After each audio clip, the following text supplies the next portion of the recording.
Are the recordings being utilized anyway? I'm just making sure. We are recording. They are going to be utilized, but right now I don't have the computer processing power to utilize them. So right now they're being saved to my hard drive, and I'm going to cut them together when I get home and upload them. Okay. In which case, let me throw that on there. I'll go ahead and throw that over here. And first, I'm just getting all my recording together. and first of all, I'm absolutely sorry that I didn't make it clear enough that I wasn't leaving you guys at the end of the campaign. I was a little confused. Wait, is he gone forever? No. I would let you know if I was leaving. Paul's outie. It's I was just trying to get an emotional reaction, just not that much of an emotional reaction. Too much feels. Yeah, when you hit the point where I was trying to murder the guys grabbing at you, I'm just like, what? No, you're leaving? No, I'm going to help. Yeah, it was an unfortunate combination of Paul needed to leave immediately, and Paul didn't explain what was happening. In which case, everyone was like, "Oh shit!" It was very dramatic. Too much acting. Yeah, too much drama, definitely. Good acting, though. We couldn't quite much tell what was pump. happening. All right, so when last we left our heroes, Well, before that, nope, we Oh. can't do that yet. We have to do the sync test. You guys know the drill. No! Now, the thing is, I haven't actually started recording yet, so I've saved myself for that. Here we go. Starting to record right now. Hold on. Alright, so I'm going to clap. It's going to show up on both of our recordings. Nobody else clap. Everyone quiet. Quiet on the set. Please. No, just messing with you. I'm not actually going to clap. Here we go. okay. And I'm going to go ahead and mute my recording. Yeah. Alrighty. We're not capable. We're good to go. So everyone's got Roll20 up, right? I think We have so. one here. Yep. Okay, good. Yes, I did. Oh. So when last we left our heroes, party was involved in going to a Hobgoblin war camp and then finding their way into the Underdark to try and put a stop to some evil mind flayers who were doing some shady business. Partway through that, they had found a dwarven citadel that they believed to be a shortcut through some very treacherous mountains, and were currently en route exploring that. Partway through, they had been attacked by some people from Jasmal's past, and half the party had been stolen away. Attempting to have a long rest, they hid away in a secret cavern, where at the end of the long rest, 2 dead dwarven corpses had reanimated and tried to attack the party. Now, everyone who was present, Paul, if you would like to run Jarlaxle, go ahead. Please roll initiative. Oh, yeah. Jarlaxle has a +4 to his initiative. Okay. Thank you. so we didn't get our rest, right? You did get your rest. Oh, yeah. 14 for Jarlaxle. Okay. That'll be a 7 for Lysander. We don't know what the kitty got because we can't translate that. Kitty's always win initiative. 10 for Ten. us. 10 for Hoss. +3. Oh, he gets All right. Well, what about Keonoth? 10, but he goes first. Okay. Should I use the Jarlaxle stats from Dragon Heist? Oh, God, no. I think that's just basically Jarlaxle wins.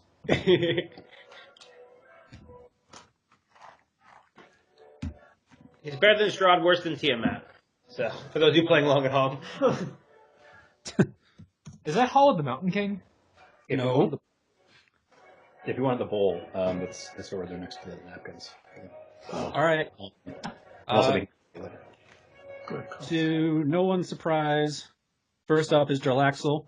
Jarlaxle can make 2 attacks, only one of which can be with his hand crossbow, and he has a +8. Both of them are d6. Okay, and he gets a sneak attack sometimes, right? But he's not under the conditions of the sneak attack, or is he? This Jarlaxle does not get sneak attack. Okay. He has heavy poisoning to his blades, but zombies are immune to poison. Yeah, That was sure. good, Giraffe. Sadly. Okay, so shoot one with his hand crossbow, and then... Actually, can he shoot twice with the hand crossbow? You said 1 max with the hand crossbow. 1 with a hand crossbow. He hasn't taken any special feats. Okay. Then I'll have him. I see. He can either take two melee or one hand crossbow. Is that correct?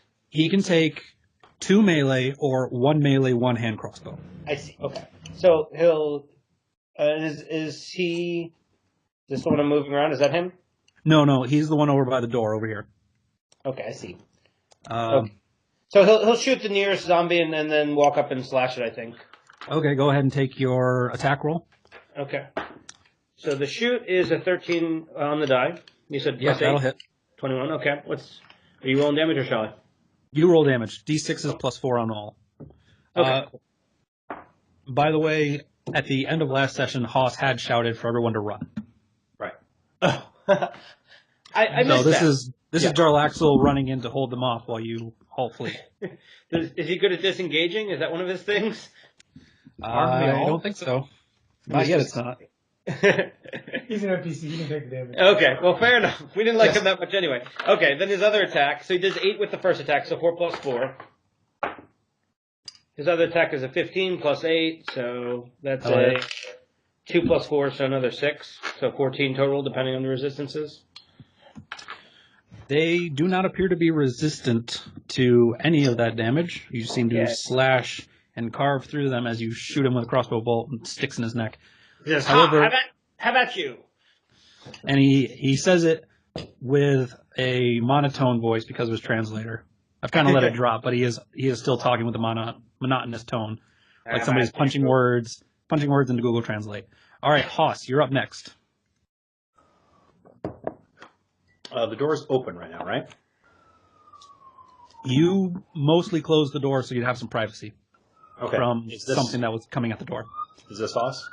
This is Haas, yes. Okay. Sorry about that. It's all right. Not for me, I hope.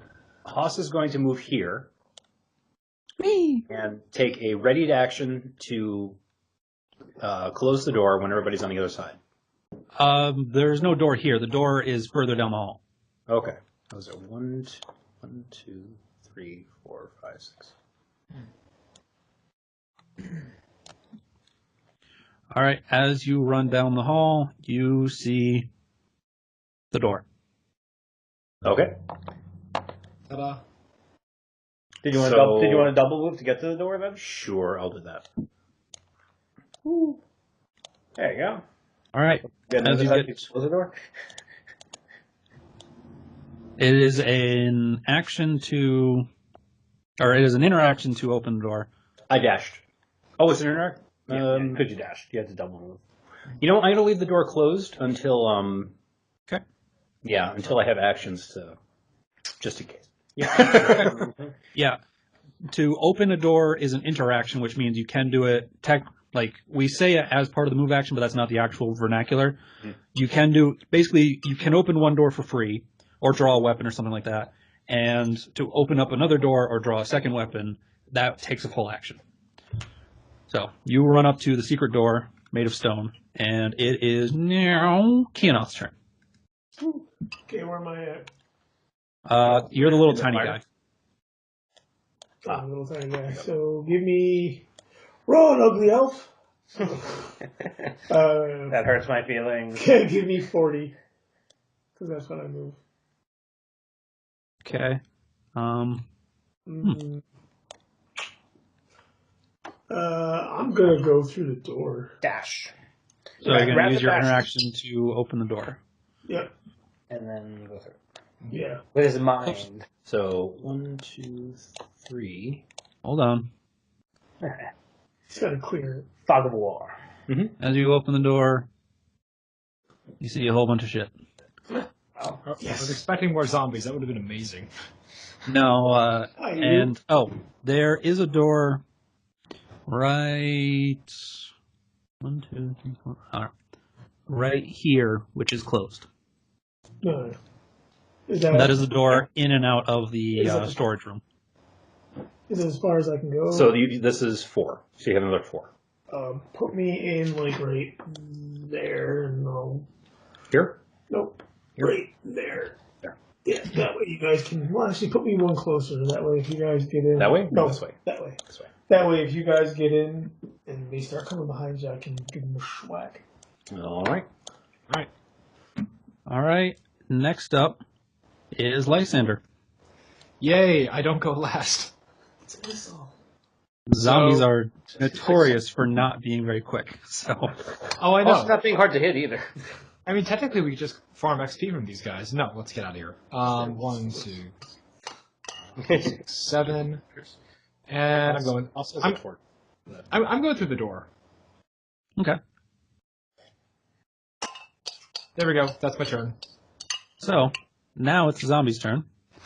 This zombie's going to move up here. This zombie's going to move right here. Just so you know, Jarlaxle has 110 hit points. That's a lot. Wow. That is a lot. Why hasn't he been tanking for us? Because he's not a tank. Yes, he is. He's not your bitch. He has, That's more important. No, he has sorry, more man. than double our hit points. Oh, actually, you're a bitch. this one's going to move here That's what bitches and say. down here. Oh no, intelligent zombies.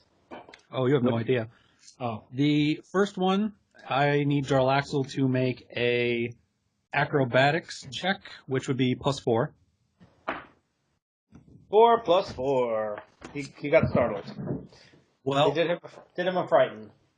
the zombie rolled an 8 + 1, so you are now grappled. Grapple.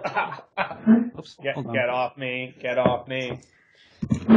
And a 15 does not hit Jarlaxle's armor class. He has an 18 armor class. So you are grabbed by one zombie. The other zombie tries futilously to claw through your chainmail shirt, which gleams with ancient drow magics with a K. And it is now Jarlaxle's turn. Yes. 18 armor class, 115 hit points. He is the tank. 110. He really is. So, and he doesn't have any special disengage moves, you said, so it would normally be An action to break. Action to break. Okay. He's got a +4 to acrobatics. He could also shove. Can he replace both his attacks with shove and try to push them both? No, that's probably not a good idea. Shove them away. Well, that might not be a bad idea. Hell, why not? Is he any good at athletics or no? Athletics? No. He is pretty good at acrobatics, which is +4. Okay. Yeah, so let him try to break the grapple. Okay, go ahead and actually, that's a good question. Is it an action to break a grapple, or is it an attack to break the grapple? You can either take the action to break the grapple, or you can attack and replace it with a shove. And if the shove is successful, the force movement breaks the grapple. Those are your choices. Interesting. So they didn't write the rules very well. Oh, That seems pretty good. It You might be better at shoving than like a strength grapple thing. yeah. Or you I could- mean, you- or you there's could similar be- checks. or he could be Lysander and just Eldritch Blast the guy. Mm-hmm. I think the thing is that shove requires strength, which Yes. you don't have. Yeah. So at least with acrobatics, he gets dex, which he does have, I imagine. So In spades. yes, but he rolled a 1, so he struggles helplessly. Get away. Wow, maybe Jarlaxle is going to die here. Not what I intended, but okay. Hoss, it's your Have turn. you prepared for this eventuality in your campaign? I mean, I've already killed Dritz, so I can't feel that bad about it. Okay. How'd you kill Drizzt? You'll find out. When? Hoss is going to move here, and then he's prepping the door to close and bar it. All right, so you're holding an action to slam the door shut. Yep. Sherlock And Hoss shouts, "Come on!" All Well, no, right. well, how Hoss quietly shouts, "Come on!" blasted thing has a grapple You know what on I mean? me. Know what I mean? All right. Keonoth, it's your turn. Stage whisper. Keonoth, your turn.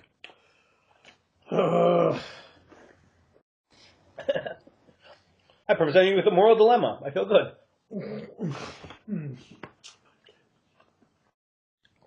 My intention was to grab somebody else like Lysander, but that just didn't work out. Nope, not happening. I'm out.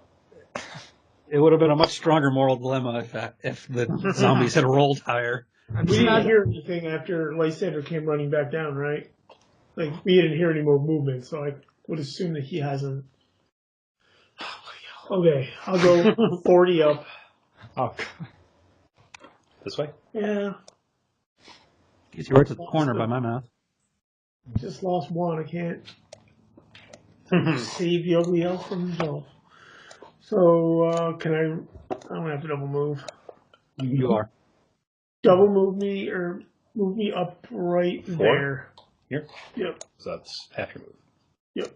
Just leave me right there. Okay. And we'll see what happens next time. Lysander, it's your turn. alrighty then. So I noticed Keonoth come rushing back down the corridor after we just spent a lot of time getting over there. 6 whole seconds. Trying to earn brownie points from the DM for not letting his NPC die. Oh, fuck him. Well, what? No. Let Jarlaxle die. All right. And Overpowered. You shouldn't have a DM PC anyways. wow. Also, That's true. also, so diagonal movement isn't going to work through the door, is it? No, I don't. Why wouldn't it? Oh, I could have done that the whole time and saved movement. Wait a minute. Why haven't I been doing that at all? Anyway. Well, actually, that is a good point. This corner is kind of making it. No, you can diagonal move this time. All right. So you're going to go ahead and phase through the wall. Make yourself very flat. Basically, Hoss is standing at one side of the square, and you're able to sort of swoop in around it because he's standing there with a door in his hand, I can't even see. Doorman Haas. Well, I want to holding his rotate action to myself. slam the door. All right, so I just moved once. And do I effectively have line of sight? That's a good question. How do you do those arrows? Yeah, like that. That's also a very interesting little corner that you've drawn here. Yeah. Do the Lysander arrow on this one again.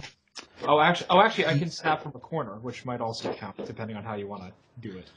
No, do it from the center because that's the approximation of where you're standing. You would have line of sight. The line of sight would give him partial cover.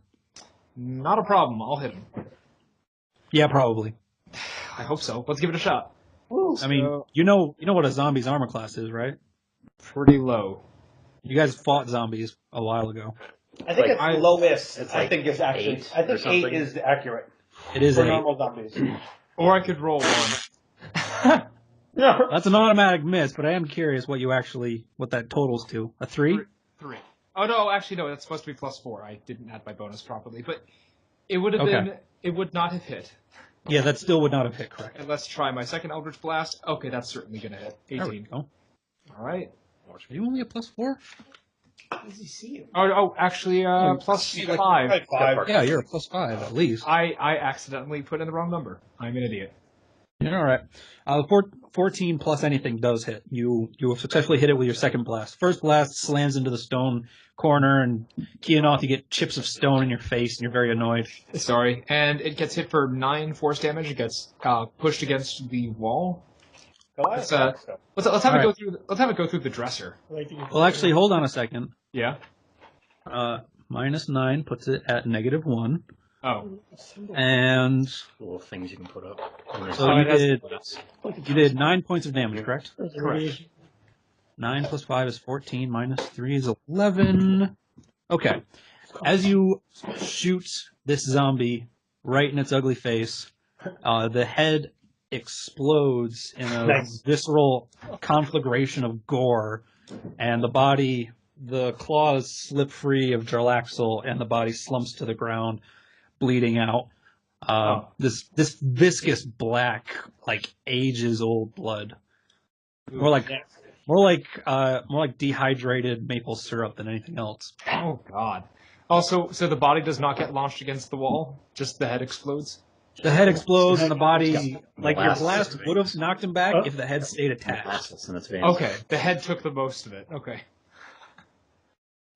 So does Jarlaxle get painted with brains? That's probably the better question. The top of his hat does. Oh. He's kind of a short guy. Yeah, you're right. That's the whole point of a hat. All right, and that ends Lysander's turn, I assume. Yes. The final zombie is. I'm gonna roll a d4. Odds he will grapple again. Nope. He's going to slam a fist into Jarlaxle and try and claw at his face. By the way, turns out that these dwarves were actually gay lovers. Turns out. Who knew? Because I called them both he, so. There you go. Those are very progressive zombies. Yeah. Well, now dwarves are the best, so. I think that makes this a hate crime, I think, is what just happened. I mean, you are an elf, so it's okay. Yeah. As he claws at your face, Jarlaxle, you're able to kind of pull back and having your arms free, just kind of push him back away from you a bit, and you are able to avoid the blow. It is now Jarlaxle's turn. Yes, it is. Jarlaxle is free from the grapple. There's one uninjured zombie dressed in tattered, rotten rags. Keonoth and Lysander have come running in to save you. He'll look back and say, "It's only zombies. Are you sure we should run?" Why are you speaking like a robot? My word translator previously is very monotone. He's always supposed to have a monotonous voice. I just let it drop for emoting like his facial emotions. He uses a lot of emoticons. Somehow he speaks and you see a kitty face in midair. Hoss is currently standing at the ready to slam the door shut on you guys. Okay. So he looks like he's about to shoot this thing with his hand crossbow, and he asks, "Are you sure we should run?" Is anyone saying anything? Boss isn't there. Keonoth? Did Keonoth Okay. I mean, Keonoth already ran, so I mean, he kind of gave you that answer already. And then he came back. He's ambivalent. Came back. Okay, he's going to disengage, and then he's going to big theatrical sigh. Really big steps away. So have him run down the hallway towards the... You run down the hallway, having suffered no damage despite being attacked twice. Hoss, I'm assuming you see Jarlaxle run around the corner. So are you going to... Points to his wrist. He tries to tap your butt on the way by. So are you holding the door and then you tap the wrist that's holding the door, or do you let go of the door to tap your wrist? Oh, at this point he's got a mallet and pitons in one hand. And he's leaning against the door. It's not my fault. Tapping your wrist with the pitons. If only somebody had invented a watch. It is now Keonoth's turn. Temptation, just a reckless rage. just a reckless... Those rages are probably like better spent elsewhere. Just a reckless attack. Oh, okay. Yeah, definitely don't spend a rage. No, I wasn't going to, but... You might be able to kill him. Slashing 2d6 plus 6. I'll go attack it. I feel like murdering something tonight. I'm going to reckless attack. Okay. And there's a fate question. The zombie speaks in Goliath. Did you eat your... Do you have any dwarf friends? Yeah, that's a 20. You don't even need the reckless, but that hits. Mm-hmm. Nice. You have a +6, right? So that's 16 slashing. That's just the first attack, right? Yeah. How about the second one? Did the second one hit? Nat 20. Oh, man. All right. That, don't even bother rolling. Oh, I'm going to roll because I want to see how much damage. It doesn't matter. It's not really, it's it matters to him. You guys are the worst. Sorry, what? So 2 1s, doubled to 4. No, he rolled 4 dice. So. He rolled 4 dice. 2 of the dice were ones. Oh, okay. So what's your total? Well, damage before was 16. And what the I already did that. What's the next damage? 5, 6, 7, 8, 9, 10, 16. So with a crit, you deal the exact same amount of damage as your first swing. Your first swing slammed into his shoulder and broke through the collarbone and kind of gouged all the way through the pec muscle down to the nipple. You pull the blade back out, and as you swing it, you do a horizontal slice, and you carve right through the neck, and the head goes flying off. And the thing about critical hits is that they automatically kill zombies. They don't even get to use their cool saves. Nice, so you've completely eliminated the zombie in one turn. Mm-hmm. I'll grab its head. Well, I mean, that's his job. You solved his zombie puzzle. I'll grab his this was head. supposed to be such a challenge for you. The solution was murder. And then I'll walk back down the hall and I'll drop his head at Jarlaxle's feet and All finished. I started it. Jarla, yeah, everyone's able to get back out. At this point, if you don't mind, Paul, I will resume control of Jarlaxle. Please. I would Hoss, mind if do you you still do all want the to talking. peek on the door?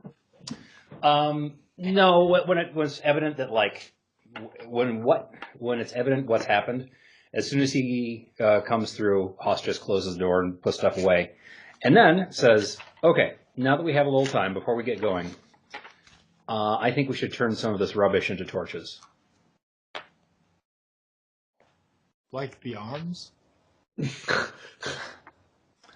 more Hoss like a candle. gestures to all the stuff in the room around them.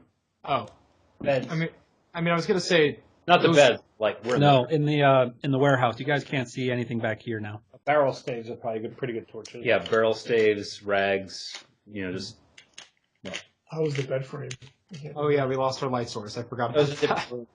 you can check it out. Was dead. Didn't have a bed. Oh, Yeah, there By was- the way, you didn't set a campfire, and nobody has turned on a torch yet. So back at the beginning when Hoss was, just standing at the hall, I said Hoss lights a torch.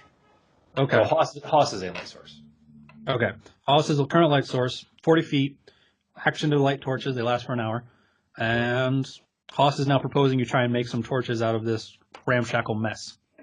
suddenly we're playing Darkest Dungeon. Light level matters a lot, and food matters. And I'm gonna. Paul, I am both glad and angry you brought that up, because you want to know the one thing that I've been really missing for like the last week and a half? Darkest Dungeon. I almost went onto Steam and bought it a second time to be able to play it, because I've been craving it so badly. I bought it on iOS and Steam, so I bought it twice. So there you go. It's so good. Anyways, what you do? That's what like Hoss's proposal is. We spend, say, an hour and make what we can of this stuff. Does that seem reasonable? I mean, I don't know about you guys, but I can see just fine. What are you talking about? Can't you only see in the presence of some light? Nope, I got dark vision. Oh, you have dark vision. Okay. Like out of character, I literally have that. Lysander and Jarlaxle have dark vision. Lysander has the average dark vision 60 feet. Jarlaxle has super dark vision 120 feet. Okay. So Jarlaxle is kind of standing back with his hat. I won't bother. And he's considering saying something, but he decides this conversation literally does not matter to him. $0 left to give. Where we're going, we don't need eyes to see. Actually, I mean, we are going into the Underdark, so I mean, Yeah, yes. and it could straight up I be the think that- horizon. this is you're so full of good ideas. Sure, let's just not make torches. Sorry, what? No, I was being sarcastic. Go ahead, sure. Yes, in the Underdark, So- many things without eyes will see you. That is absolutely true. Hoss, looking around the stuff in the room, is there stuff here to make some torches? Make an investigations check, which I believe is intelligence based, but if it's not, then it should be. Keonoth will show you his bag. It is. I do have Yeah. 10. He does have 10 torches. Just so you're aware. Yep, I have 14. Okay. And 15 candles. 10. A 10? Yeah. Looking through the crates, the barrels, the sacks, most of these barrels, as you can see, hold on. My mouse stopped working, but wrong function, I think. Yeah, these barrels have all been busted open. They don't seem to have any content in them anymore. Mm-hmm. You are able to find one very, very small barrel full of oil, which you could use to make torches. Oh. It only seems to have enough oil to make, at most, if you're very efficient with your alchemy checks or whatever, it would at most make about 4 torches. Okay. And I was thinking of just like poor quality, like cloth and wood torches. Oil's a bonus. Well, I kind of figured that, like I've tried to do this before. Cloth and wood isn't quite enough. You need a wax or something to seal it. Pitch. Yeah, you do need some sort of an accelerant to make that work. I've made them. Nice. They're 2 dry torches in the garage. Okay. Nice. So All right. Well, in that case, then you only find enough wood to make 4 torches. Well, no. Well, I made them wait with, a minute. I made them with paraffin and beeswax and stable Okay. oil. Yeah. So what you're saying is they aren't just pieces of wood. You have an accelerant in them. Okay. No. So let's build some torches, people. Set So- stuff on fire. So you're saying the best we can do is make 4. The best you can do is make 4. It would be an alchemy check, I think. Okay. Or, hear me out. We could use the barrel and blow up that zombie ghost that's all the way down there that we haven't faced yet.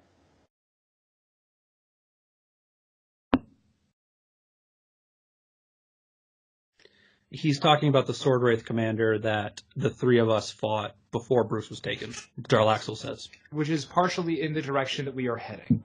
So Haas points at the barrel of oil and says, "Oil doesn't explode." Oh. Jarlaxle raises a finger and he says, "But oil does burn." I think I've seen too many plays.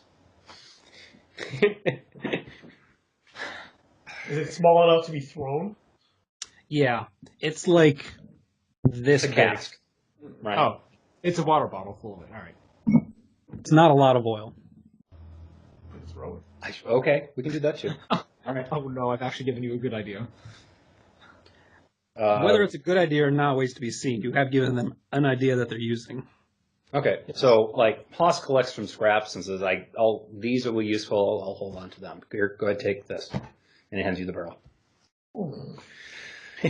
Well, wait. Do we want to make a? Hang on. Haas takes it back and gets some cloth and stuff and rigs it, Molotov style. You stick you basically take one of the sacks and you take a side off of it and you roll it up and you stick it down the bunghole, soak it with the oil, and then you get ready to light it. Go through rain. Not if you spike it. Don't throw at the wraith. Throw it where the wraith's standing. And that you raise a good point. Will it even affect the wraith? He fought the wraith. He evidently knows. So, okay, let's go. Yes. Just so you know, for this explosive barrel to work, it's an action to light it with a tinderbox of some kind, and then it's an action to throw it or spike it or slam it into something. Mm-hmm. And pointing that out, Haas says, "You're a good throw, right?" Mm-hmm. So when we want to use it, I can light it. You can throw it. Won't be the same as throwing Bruce, but it'll still be fun. No, not as fun. It's just the imagery of throwing a Wolverine. Yes. So like throwing a chainsaw. Maybe equally deadly, though, is the good news. I believe that would be called the fastball special. Mm-hmm. We did it. Yeah, I think that is what that's called, unfortunately. Fucking Paul and his Marvel references. I love Marvel. It's pretty good. Yes. Yeah. Okay. As you're kind of spending 15, 30 minutes discussing and then crafting this explosive barrel, Jarlaxle comes up to you, Haas, and out of character really quickly, Scott, while I haven't been role-playing the scenes, Jarlaxle has been, every long rest, coming up to you and asking you questions about your gun, your magic, your rune crafting, because you and him had that discussion. Yeah. He comes up to you and he asks, that blade that you got from those people who showed up, the one with the fancy sheath, do you mind if I used it? Sure. Go ahead. You give him the blade and he straps it onto his belt. Yeah. Was Haas able to discern anything else about it? I forget. You discerned that there was something funky about it, but you hadn't discerned its function. Couldn't figure out what. Okay.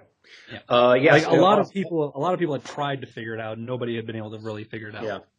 Yeah. So Haas hands it over and says, "If you observe anything interesting about it, there's something funny about it. If you observe anything interesting, just let us know." He says, "You'll be the first." There's something about Blady. Okay. All right. So as you step out into the hall, you can see that to the north, according to the map, it's actually south, but that's not important right now. 5, 10, 15, 20, 25, 30, 30. Haas, you see the corridor extend past your torchlight. And Lysander, you see the corridor extend pretty much past your torchlight. Jarlaxle will remind you that there is a door to the north, and to the south you can see that you are in a T intersection with passages going to the left and to the right. Okay. Which way did we come from? The south? Behind us?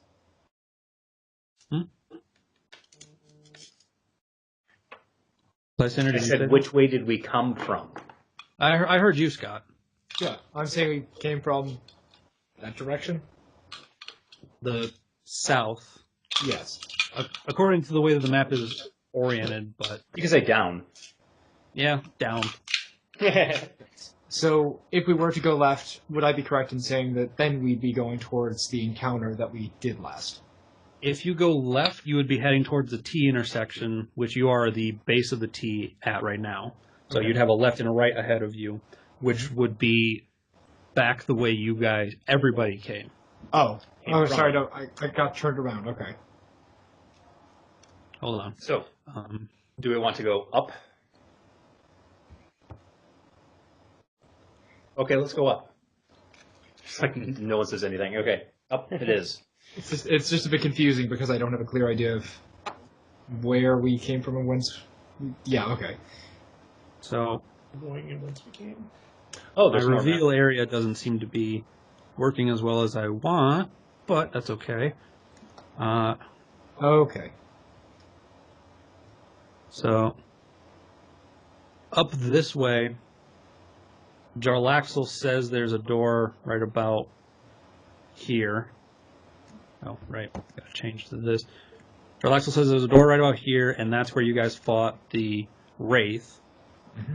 Down this way, this direction is where you came from. This direction, nobody's gone down yet. Okay. Okay, so is the Wraith the way ahead, or should we go a different way? Opinions? I'm just thinking, so when we were dealing with the Wraith, wasn't there a description of a doorway off to the side of behind where the Wraith was? Yep. Jarlaxle says that he saw a door there, yes. Sure. Was it to the right from our perspective when we entered? It would be to the right from your perspective. I'm almost thinking if we go the way we haven't gone yet, we may potentially head towards... Let me see. If we go around here-ish, we could find a way around. Okay. That might be helpful. I'm open to the idea. All right, let's go. Plus, we haven't been there before, so it's like, yeah, you might as well. All right. So Plus- you decide to head down and then to the left. From our perspective, yes. Right. Okay. So currently, as you are standing at the corner where you are right now, Haas, 20, 25, 5, 10, 15, 20, 25, 30, 35, 40. You see the hallway extend even further.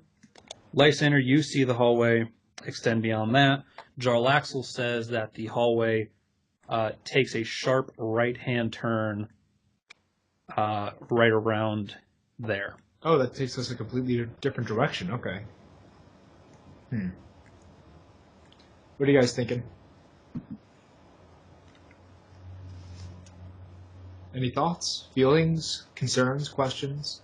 So, Haas is not... You know what, actually? Let's see.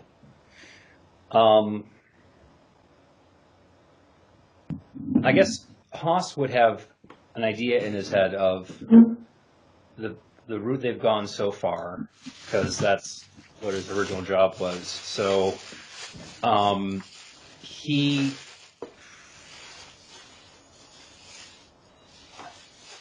Haas says, this Wraith, would he be a problem for the group of us?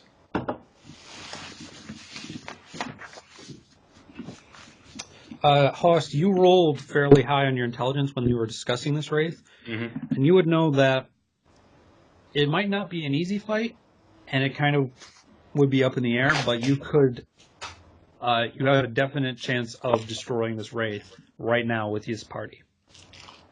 We could deal with the Wraith knowing that we have the force of the entire party behind us. That's true. I was just hoping that Jarlaxle speaks up and he says, part of the reason that things went wrong when we fought them is we didn't know that the Wraith could close the door on us, which caused us to be separated. Oh, you were split up on the other side of the door? Yep. Yes, and I had some difficulties opening the door. So we'd want to rush through and take the horn away from this guy if possible, and then just burn him down. I mean, that's one way of doing it. Jarlaxle says the other problem was we didn't know what he was saying.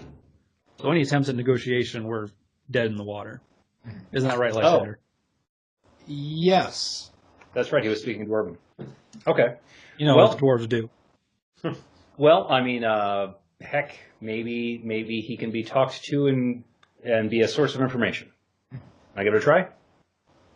Jarlaxle shrugs his shoulders and says, I don't know. I'm just following you guys. Be my guest. Also, muting myself for a sec. I gotta go in the kitchen for a moment. Okay. I guess let's stack up on the door. All right. Just give me one quick second. I need to look up something. How have your guys' days been, I suppose? Pretty good. Rose is at a funeral, so that's why she's not here. Oh, geez. Okay. Yeah, that's her. Her mother's stepfather passed away. He's been going. But, he's had cancer for a couple years now. Yeah. So it was due. Yeah, sure. Had she known him, or just a little bit? She's met him 2 or 3 times. Yeah. Because they're down in Florida. Oh. So that's where they went down. It's southern Florida, so it was nowhere near the hurricane. Good. They went down earlier this week, and they're coming back tomorrow. Okay. Yeah. So we're playing late tonight. Good. Yeah. Yeah, One thing, the fact that I am currently studying for midterms makes me question that, but I'm willing to go later than usual. Yeah. Midterms are only halfway to the end. yeah. The Democrats are going to win midterms, so you're fine. You know, they're not real tests. Yeah, because that's totally how it works. It's not like they count for like 30% of my grade, and there's only 2 quizzes and 2 exams, or That's something. the opposite of the influence I want to have on you. By the way, if it gets a little cool, I'll turn on the furnace. Would you mind? I could use a little more. I haven't had it on.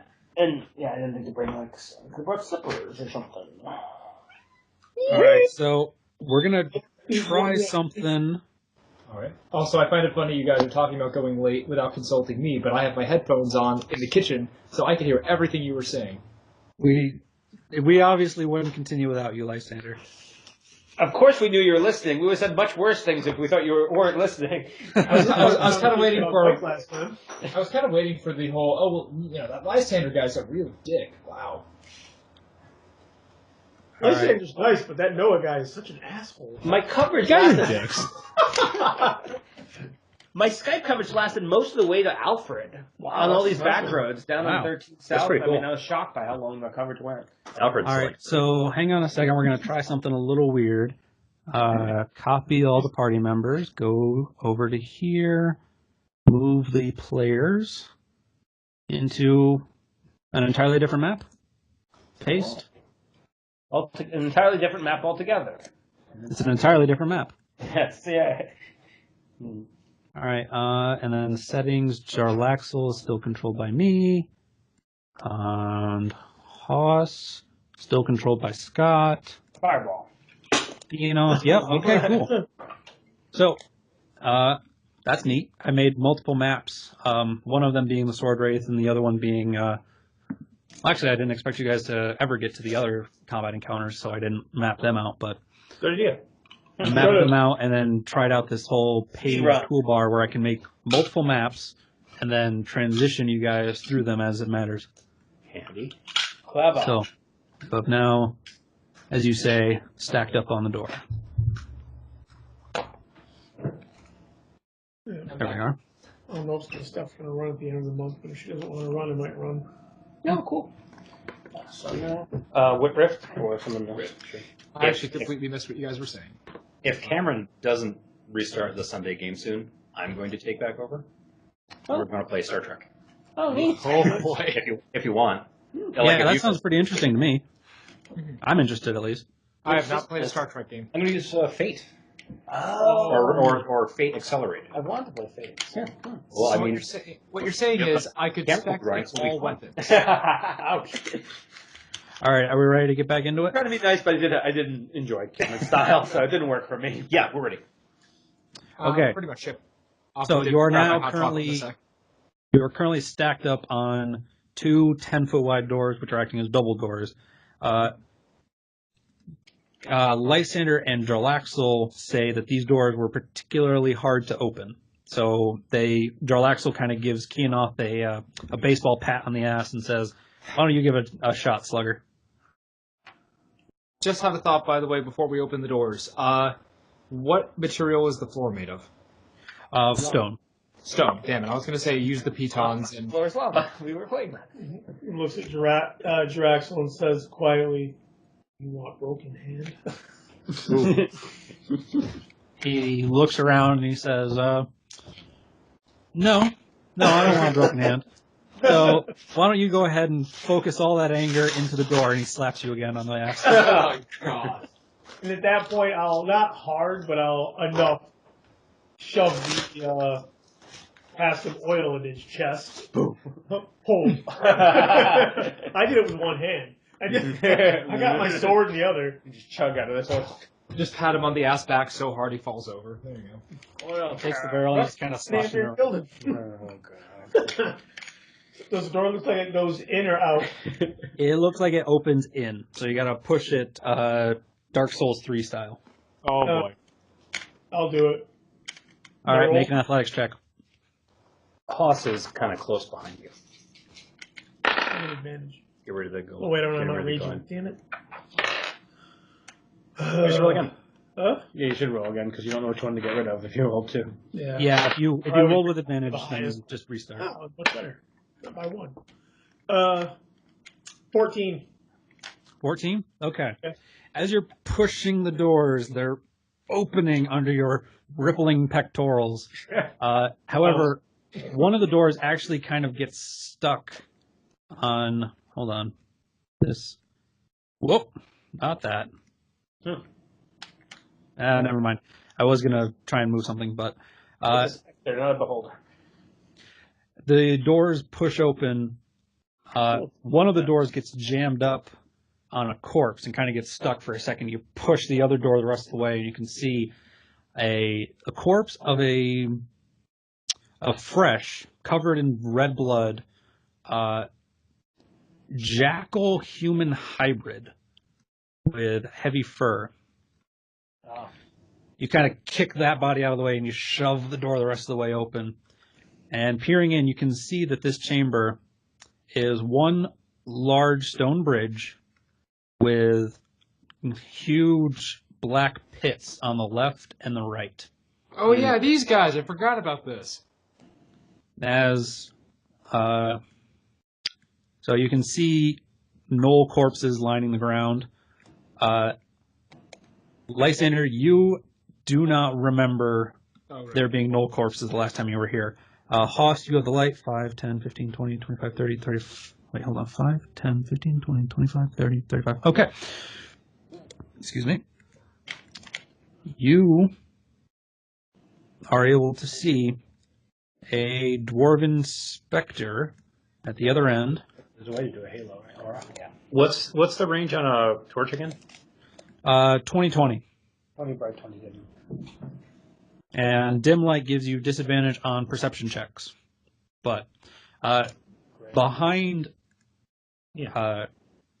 Lysander is able to see that behind the sword wraith, basically like a skeleton imbued with a ghost with a pulsing red chest.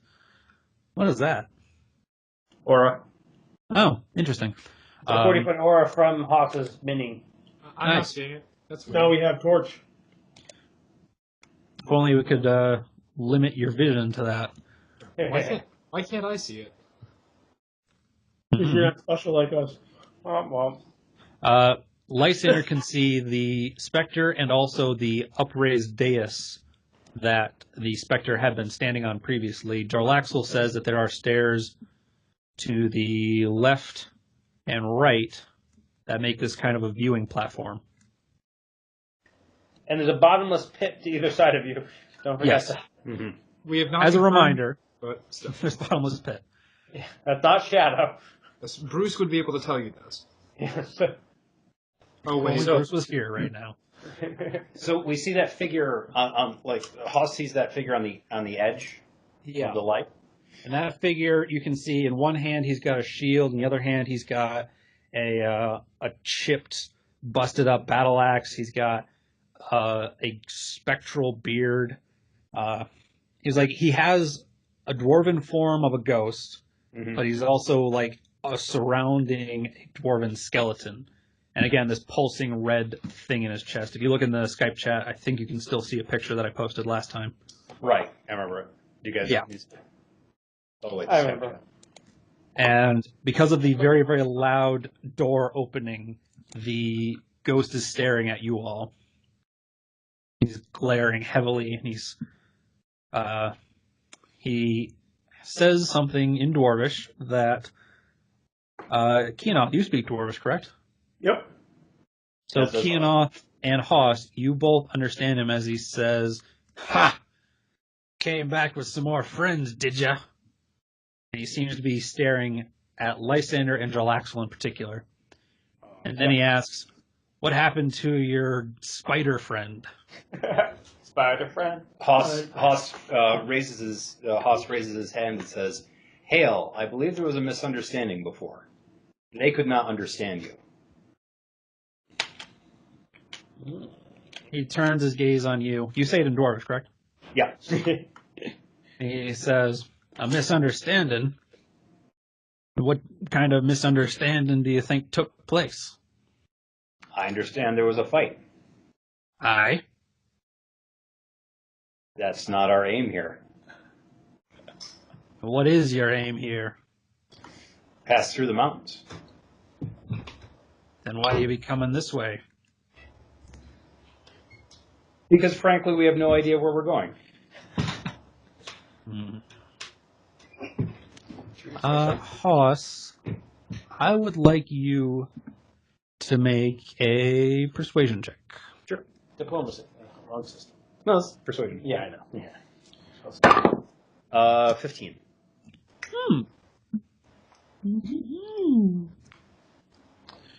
Hold on. Two. That's what Yoda. I was like, oh. Oh, Yoda. You. great warrior. We're not make one great. Hold on, I gotta modulate fit to width. That's better. Now I can actually read this shit. You said you rolled a 15, right? Yep. Okay. all who wonder were lost. He takes the axe and he slides it into place and he crosses his arms and he stares at you. And he says,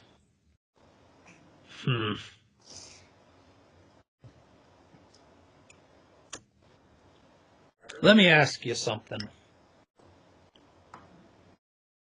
You know, I need to pop back in.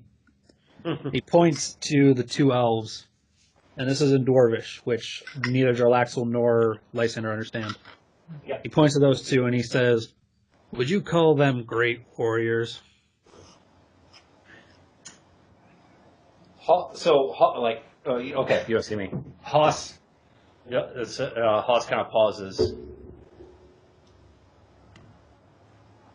And then he indicates Jarlaxle and says, "He's pretty good." Oh, I think you're going Keonoth. And with that, Keonoth will in Dwarven, I agree. Oh, respect. I guess he respects strength. Dwarf kind of runs bony fingers on bony skull in an attempt to stroke a beard that is no longer there. Someone's And a he bony beard. says, man, how would he phrase this? Chuck Norris's skeleton would have a beard. The beard would be the undead part of him. The skeleton's just there for the ride. Oh God, no.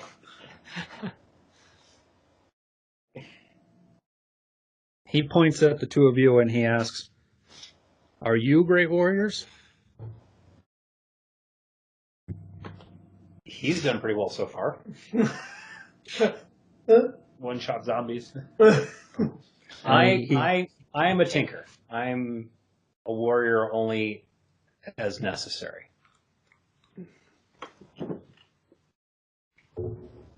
I'll say with sincere honesty, as much as he can muster, in Dwarven. Where I come from, your kind fears me. Uh-oh. But he's not saying it in a malicious way. He's saying it just a matter of fact that I'm sure you are, but he kind of turns his gaze on you and he says, for a dwarf to fear one of your kind, you must be very strong. He pulls the axe back out and slides it down to his grip and he says, defeating you would bring me great valor.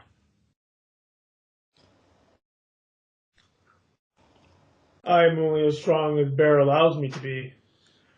My strength is to defend my Hoss, friends. as a reminder, you would know that a Sword Wraith commander is born out of somebody who wants glory and honors on the field of battle, which means that if there's a good challenge, they will fight it. If there's not a good challenge, then it wouldn't really be worth their time. And praising their abilities would be the smarter play than insulting their honor. Right. Let's see. So Haas would, gosh. This is Haas's alley. He's good at Well, so first I have to decide whether I'm going to say something in Dwarven or Common. Haas says in Dwarven to Keonoth, but a Dwarven commander, though, is obviously not something we've sought out as a foe for obvious reasons.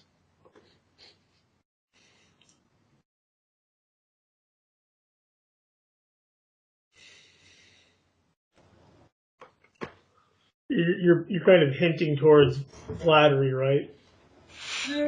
I'm hinting toward roll it back a little.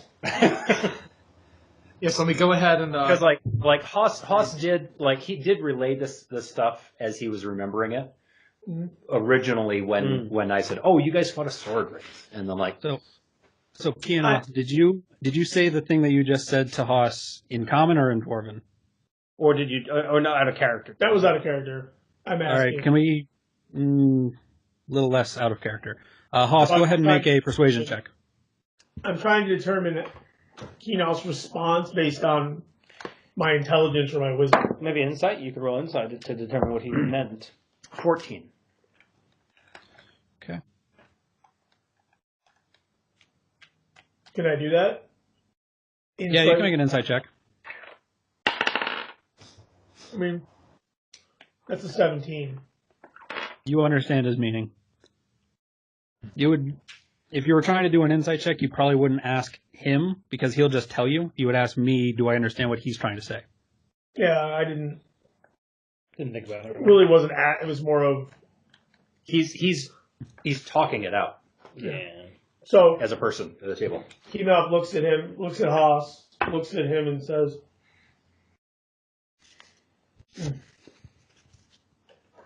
"Commanders are worthy opponents."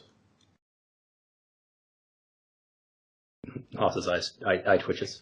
I'm not done yet. And then he throws the oil barrel. Yeah. Actually, Jarlaxle currently has the oil barrel. Yeah. So he says, "Commanders are worthy opponents." I have lost to them. I'm going to take a second, wait for... Hey, Scott, can you hear me? I can hear you. Okay. So you watch as the sword wraith kind of nods, and he doesn't shoulder the axe, or like he doesn't put it away, but he kind of sets it and leans on it. So now you have this skeleton leaning on nothing, of a ghost leaning on a ghostly axe. A dwarf ghost messed you up pretty good not that long ago. Let's get that. Not forget that. Actually, an entirely different ghost dwarf commander. Now that you mention it, Yeah. So it's accurate when you've lost to a dwarf commander. and he says,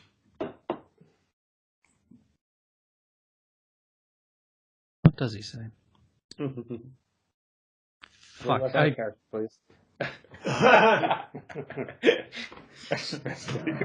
Yeah, I know, but I'm trying to think. Roll some dice. Roll some random dice. It always helps DMs to figure out what happens next.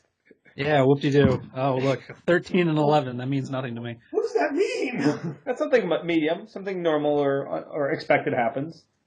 I'm not trying to go normal or expected. I'm trying to be plausible, sensible. Yes. He, like I said, he leans on the axe and he looks at all of you, and he says, "A final question, possibly. Do you consider yourselves allies of the sister citadels?" Hoss thinks about that. Well, we're certainly not enemies. But the sister citadels have been gone so long. Interesting. I don't know what it would mean to fully be allied. We're definitely not foes. Make an intelligence. Actually, yeah, no. Make a wisdom check. So after he says that, Keonoth looks at him, and again, all sincerity. Do not wish harm, just wish to feel the sunlight on the skin again. What'd you roll, Hoss? 13. 13? Did I aid him at all? No. Not with his wisdom, but maybe with his persuasion. With that 13, the sword wraith kind of pulls back like he hadn't been fully comprehensive of the fact that his dwarven citadel had been destroyed. And he kind of just looks around and he says, there's nothing worth fighting for here. And you watch as he kind of leans off the axe, and the axe just falls and turns to ethereal mist that dissipates into nothing. You made him sad to death. The axe has fallen. He is still standing there. And he, hold on.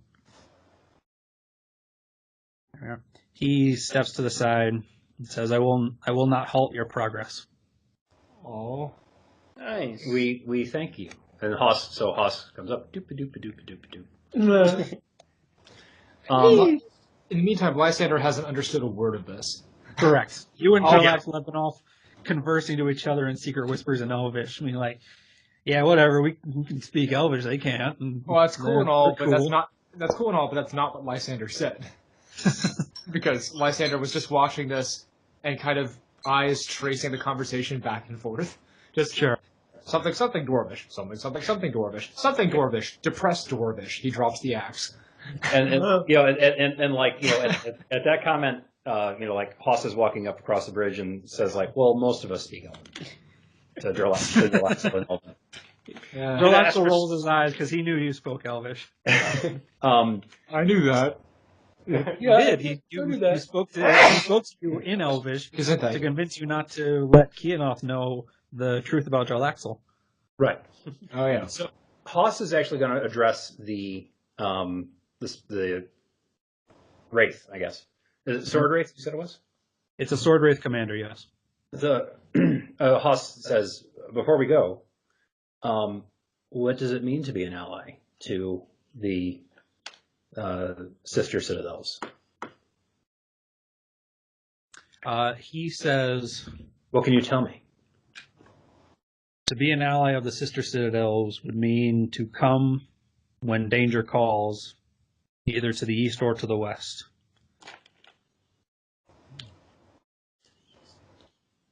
We're from very far away. And then Haas looks for an older name for the continent.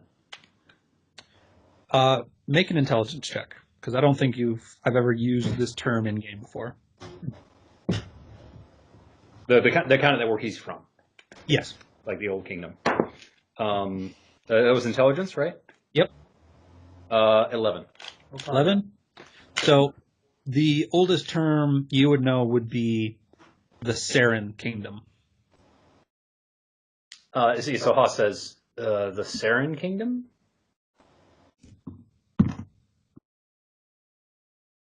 The dwarf kind of nods his head and he says, I know of them. Across the seas. Yes. Not too far to aid. We came here to fight our way. It's like Haas is pointing in kind of a hopeful direction. Fight our way through hobgoblin encampment on the western side of the mountains in order to get to a passage that they're using to get to the world below. A friend of ours is imprisoned there. That's why we're passing through. We're trying to get from east to west. It is normally quite far for us to come here. He nods and he says, you seek to use the God's Tunnel. Yes, that sounds right. That is right, yes. That's what the previous ghost had told you about.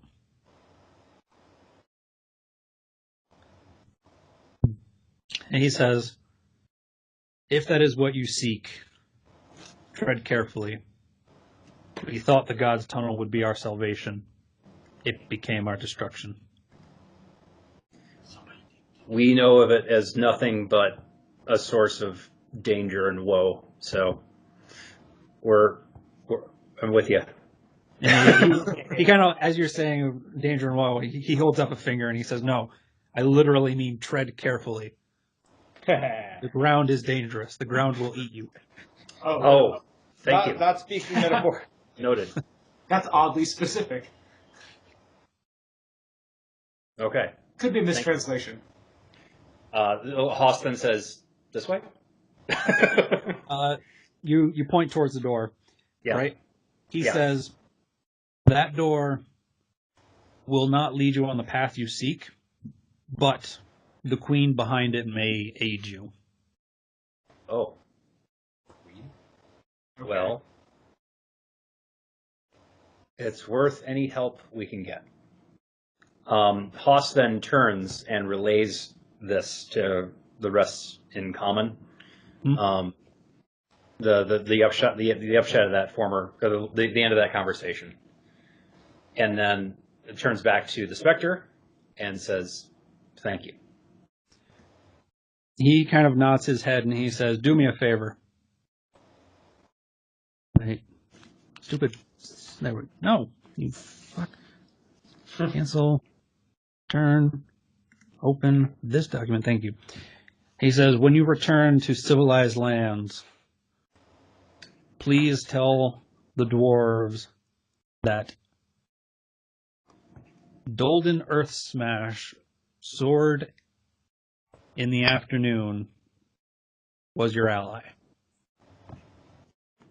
Please spread my name.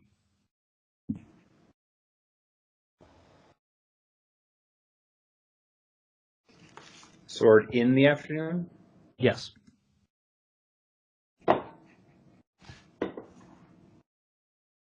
Sword in the morning was taken, so was sword at night.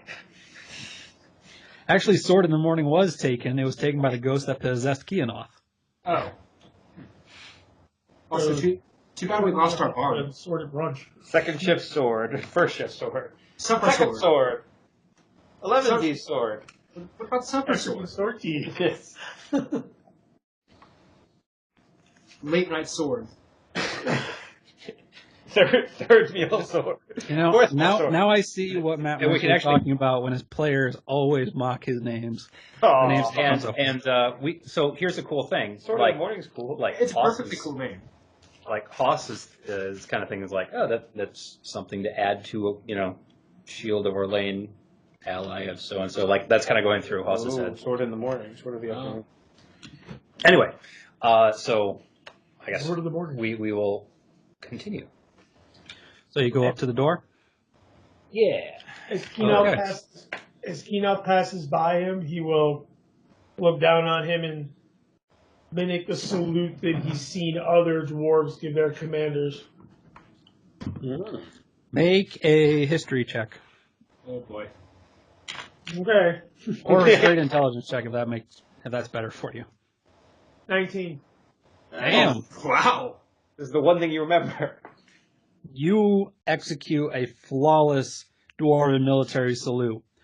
The dwarf kind of looks at you and cocks an eyebrow, and then he replicates it with a quizzical expression. I was like, I guess this is something that your kind does. It's everywhere now. Everyone does it now. It's quite the fashion. It's Shui.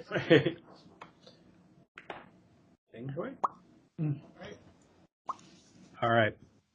I'm assuming Hoss translated everything that was said into common because that's what Hoss does at some point. Wait a minute. You said I wasn't a great warrior? So assuming Hoss what? Dubs or subs? What does he use? I said I assume Hoss translates everything that happened into common for everybody else because that's what Hoss does. Yes, he does. He's a real So fan. there's coffee, and I found out Aldi has stroopwafels. Why don't I get those? And I also found out that the proper way to have stroopwafels is let them sit on your coffee for a little while. Let Warm up. Coffee warm them. Clever. So, stroopwafel. Is it just a little waffle? It's like two waffles, and there's a very thin layer of, if I understand correctly, caramel. Clever. It's a Dutch thing. Ah. I need to go to Aldi sometime. So anyway, there's stroopwafels and coffee in there. Thank you. Lysander says in indignation, why doesn't he get to be a great warrior? Well, I didn't. One great. I didn't actually say the great warrior part. You said Jarlaxle was all right. Yeah. Still here. If you're translating literally, I mean, I guess like Jarlaxle says, helpfully. Pretty much stayed far back. I have dealt them out of character. I have dealt. What the hell? That's a lot of honking. I've dealt the most damage out of this party on average per fight. I am a great warrior. Great warrior? Yeah. DPS? DPS is a great warrior. Yeah.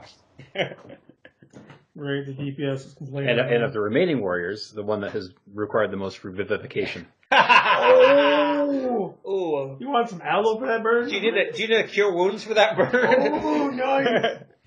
Absorb elements? You'll see. You'll all see. Lysander gestures dramatically as you arrive at this new door.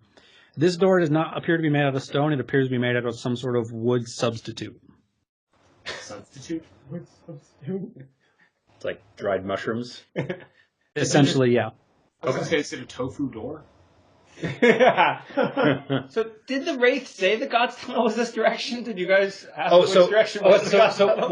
well, we get to the door and we answer the disembodied voice. Actually, this way is supposed to be the queen, The queen will help us. who may help us, but Assuming the other queen way is- is for the God's Tunnel. Okay. Okay.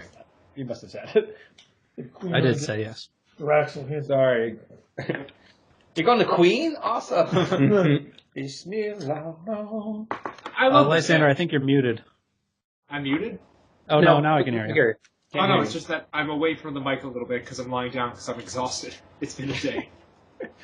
Tiredest D&D ever. No, it's Just been coffee. it's been a very long day, and yes, I should have some coffee. Can you just email me some or whatever? I can send you a picture of coffee. All right. No, so don't. you are currently standing at the mushroom wood door that leads to the queen. Okay. So Haas kind of says, "Do we knock or just go in?" Mm-hmm. I guess we just go in. I was gonna just do the triple knock kind of deal. Okay, well, yeah, let's. Okay, knock and then we'll go in. All right. Knock, Wait. knock, knock. Queen. Knock, knock, knock. Queen. Knock, knock, knock. So Queen. let's just knock, knock, knock, and then we open the door. Okay. I was making a Big Bang Theory reference. As you open the door, you can see that the tunnel, or not the tunnel, the hallway, very well smooth stone with engravings on the lower 5 feet that seem to detail some sort of dwarven history. The tunnel extends past your dark light vision. Lysander, you can see that at the far edges of your vision, Lysander, you can see 2 more doors on the left and the right with the tunnel continuing forward. Jarlaxle says that at the very end of this hallway is a large stone door with a crown engraved in the top third of it. I wonder where the queen might be. Shall we? Sure. So Haas kind of distractedly says, "Should we check the anterooms too?" And the torch is kind of is lagging behind a bit as Haas is kind of checking out the engravings. So as you examine the engravings, you can see that they, on the left-hand side, you can see the engravings seem to depict 2 dwarves without beards riding a cart towards some distant mountains. On the right-hand side, you can see 2 dwarves with pickaxes digging into mountains. Is it like an origin tale for the fortresses? Essentially, yeah. Okay. From your perspective, what you think happens is that they start on the left, and the origin story of the 2 founders curls up and then back down the hallway. And so on your right is the end of their story, and on the left is their beginning. Does he know what dwarves without beards means? Is that like a symbolic shaming, or does it mean something typically? It's just young, maybe. No, you study dwarves. You would know that females don't grow beards. They are clean-shaven, but they kind of have the expectation to put the ancestral markers that all dwarves wear in their hair. If a dwarf is male and has its beard shaved, then that is a sign of exile. Okay. Are these male or female dwarves? From your understanding, they would probably be female.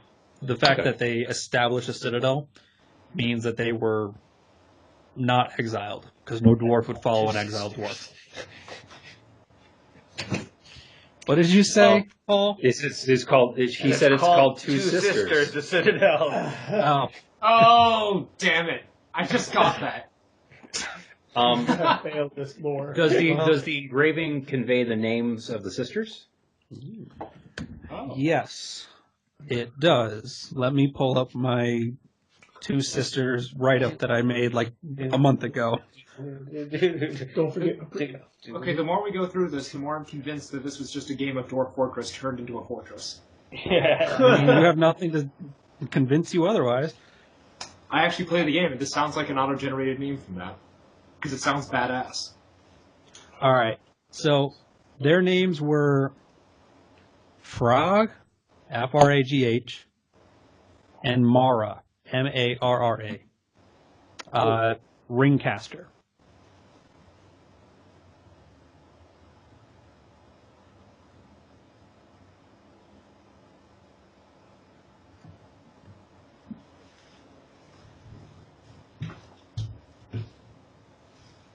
And from this, am I to gather that each one became the mother of one of the citadels? Is that kind of how it worked? Yes. As you kind of go up and down the hallway, your torch starting to burn out a little bit. It's getting to the edges. You are able to learn that, yes, they appear to have been daughters of a merchant dwarf who traveled the human kingdom that used to exist here. And they found these mountains. They found a cave where they fought some monsters to save their caravan. And then they realized, oh, hey, this would actually be a pretty good place to set up a fortress. So then they came back with a bunch of dwarves, and one set up on one side of the mountains and one set up on the other side of the mountains, so they could facilitate trade between the two, between the humans on the one side and the humans on the other side. Awesome. So, like, Haas has gone to, making notes of all this stuff now. He's got his book open and is starting to get glares, I assume. But he gives this information freely as he's getting it. Kind of like he's almost narrating his notes as he's writing them. Okay. So once Haas has information but doesn't want to hold things up, he gets another torch ready for when this one goes out and continues on. Okay. So sorry to Are hold you it going? Do we want to check out the side rooms first? Every time we do that, we get attacked by something. Well, yeah. This is in character, by the way. I was assuming as much. Let's that's move fair. forward. Ooh, that's neat. You go forward. You go forward. You said through the main door. Yes. Yep. I Okay. vote for it. Who opens the door?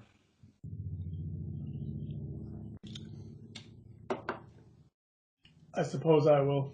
Okay. Okay. Keonoth, you find the door to be locked. Locked. Okay. Jarlaxle steps up and says, "I'll try and open it if you want." Sure. I'll give you a hand.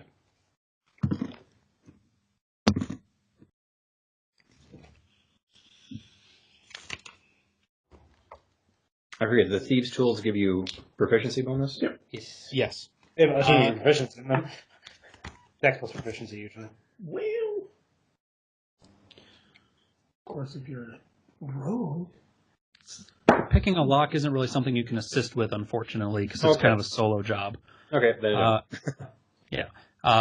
As he tries to pick it, you can, Haas, with your proficiency, you can see that he's certainly no slouch at picking this lock, but he seems to not be able to pick this lock. Okay. He pulls his picks out before something breaks, and he's like, not sure about this. Okay, also going to examine the door and see if there's like some way to open it, unlock it. Yeah, go ahead and make an investigations check.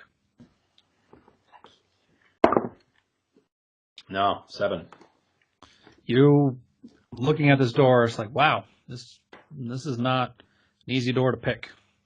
'Cause this is definitely the door to a royal chamber. They don't want anybody getting in here. They're not supposed to be. Maybe there's something in one of the 2 rooms a way to get in. Does Keonoth think he can break it down? It's a solid, 2-foot piece of stone. Keonoth does not think he can break it down. Okay. Check doors. Okay. Let's check the one that is on our left currently. Okay. So that would be up, right? Yep. No, down. Oh, you want to go down? Okay. Going down, you open up the door. Well, if Inside, we're looking, so we're at the end of the hall, looking back this way. So left is down. Okay. Looking at that door, opening that door, which is again made out of the hardened mushroom wood. Opening it up, you see what appears to be 6 beds with kicked open and broken open footlockers, as well as a armor stand and a weapon stand near the door. To those of you with dwarven experience, it seems to be like a personal bodyguard bedchamber. Like the bodyguards would sleep here, so that way they were close to the queen when they needed to be on duty. I think we should check for magical traps. Go ahead and make a perception check. What condition is the armor in? There's no armor. It's armor stands. Armor stands. Okay, no armor on it though. Okay, so in that case, Have you seen any There's swords? there's I no don't- armor. There's no swords on the Yeah. walls. There's no carpets that are gonna smother you. I don't think that there's actually. You know what? I'm going to make a perception check, I guess, and see if there's anything of value worth looking here. But it seems like this is ransacked. Okay. Yeah, I rolled a 1. Sorry, I shouldn't laugh at critical failures, but they're so much more fun. Looking around, you definitely think you spot the gleam of gold over in the corner.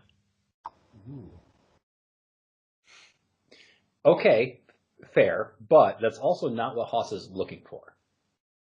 But Haas will take a look and see if that is actually gold. You pick up a piece, and you look at it, and you kind of brush it a bit, and you realize it's a piece of fool's gold. Haas is like, why would they even? And just like tosses it. So like, let's try the other. Oh wait, Haas takes another look. Like, does it have a peculiar shape to it? It looks like a kidney bean. Okay, this means something. This And he carefully sets it down on the dresser. Why would God put something here that wasn't intended to solve the puzzle? Not my experience. Let's check the other room. I mean, we could just Going break over the to door the other down. door. What did you say? I was joking about breaking the door down. Oh, if somebody wants to, they can. I mean, that's the best way to beat an escape room is shoot the door. Opening up this door, it does not appear to be locked as well. Inside, you can see... Hang on a second, I'm having a hard time seeing my own handwriting. Okay. Inside, you can see what appears to be a very large, four-corner bed at one point. Now it's rotted into nothingness. A dresser that has all of its drawers pulled out. You can see what appears to have at once been very, very valuable silk that is now kind of frayed and rotten away. Like somebody came in here and stole a bunch of valuable clothes, and then whatever got left behind rotted away. In the corner nearest to your door, you spot what appears to be basically a basin, like a washing basin, where you would put water to clean off. Currently, the basin is empty and the water barrel is empty. Okay. What's the basin made of? It's basically made out of like a wooden barrel. Oh, okay. All right.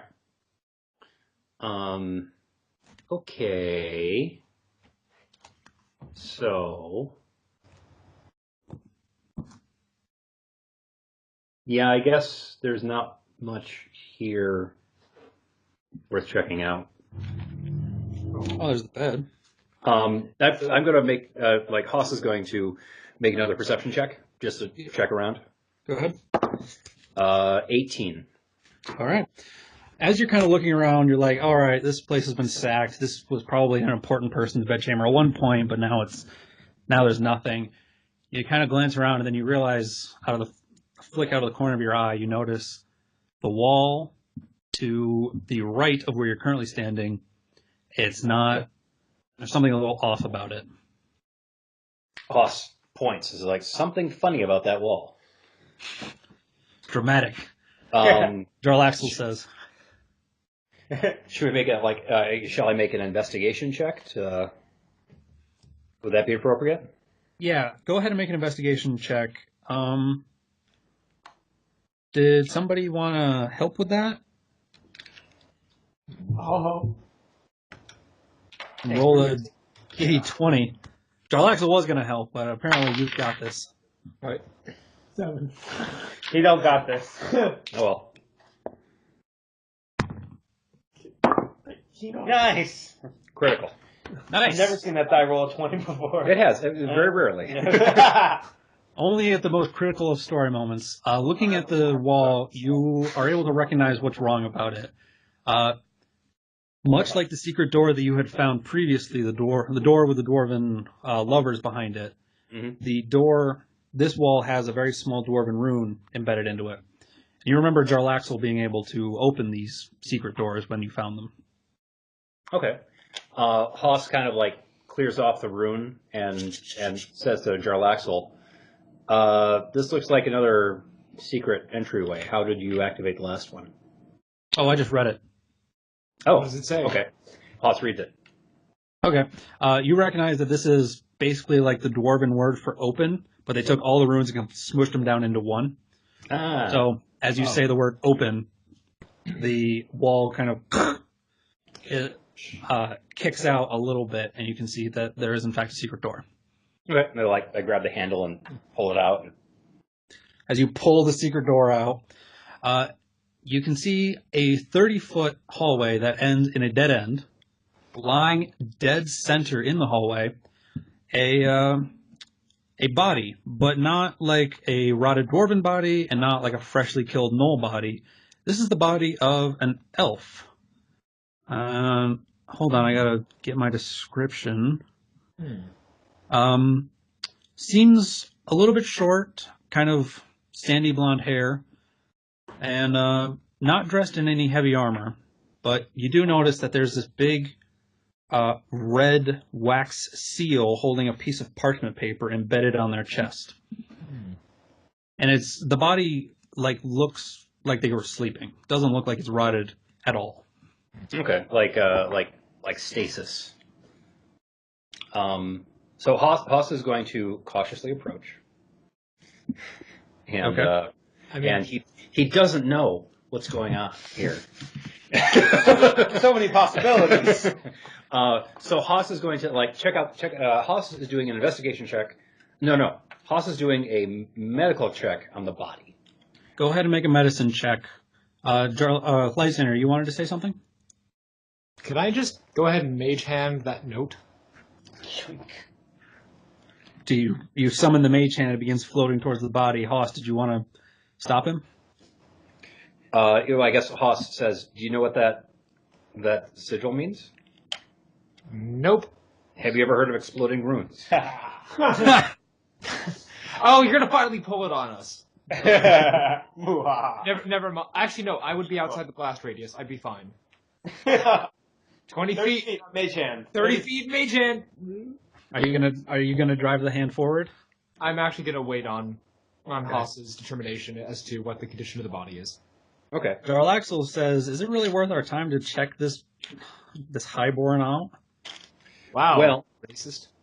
he's Well, not like a wood elf. He's not like you. You're kind of cool. This is a highborn. They're assholes. I mean, yeah, but he's dead. the body. Well, the Yes, body we is shouldn't waste- remarkably well preserved, I give and too that many has hints. been a problem in the past. We should take a quick look. Jarlaxle shrugs his shoulders and says, "Whatever." 12. 12. You can see that the body, as you move closer, you can see that the body actually has a pack underneath its back, like it was lying on it, like a half pillow, and a blade on its hip. Giving a quick medicine check, you can see that he has some, basically what you would recognize as magically healed wounds.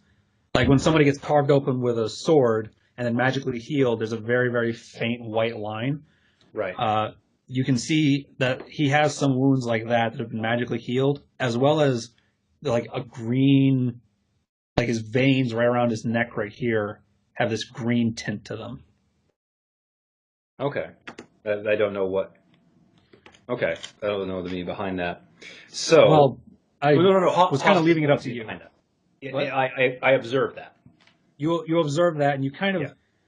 Scott's guess is probably what Haas is thinking right now. Okay. Well, yeah. Haas is going to take a look at that sigil and make a Arcana check. Yep, go ahead and make an Arcana check. Instead of saying I want to make this check, could you instead say what it is you're trying to find sure. out? So and that way I could then choose the check that you make. So But I'm assuming you're making the check to figure out what the sigil does. So yeah, what Haas is guessing is that maybe this has something to do with the seal has something to do with the preservation, and that this guy's an adventurer of some kind. It's a guy, right? It is a male, yes. Okay. This male, they is an adventurer of some kind. Doesn't belong here. Body's preserved. I'm betting this very prominent seal has something to do with it. So I'm trying to read it to discern its nature. Yep. What'd you roll? Not great. 13. Well, not 13? bad, I guess, but It's not bad.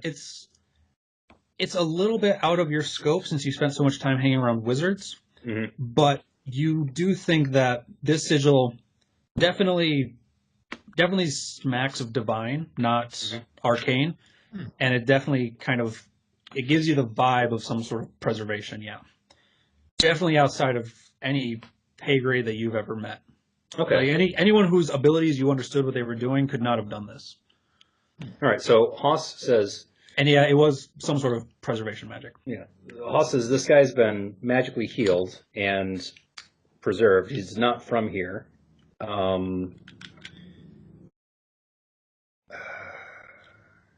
Jarlaxle kind of shrugs his shoulders and says, I could have told you that. He's an elf in a dwarf fortress. Right. So here's my thinking. No one's ever going to come through here again. Or at least not unless they're a jackal who's going to eat the body.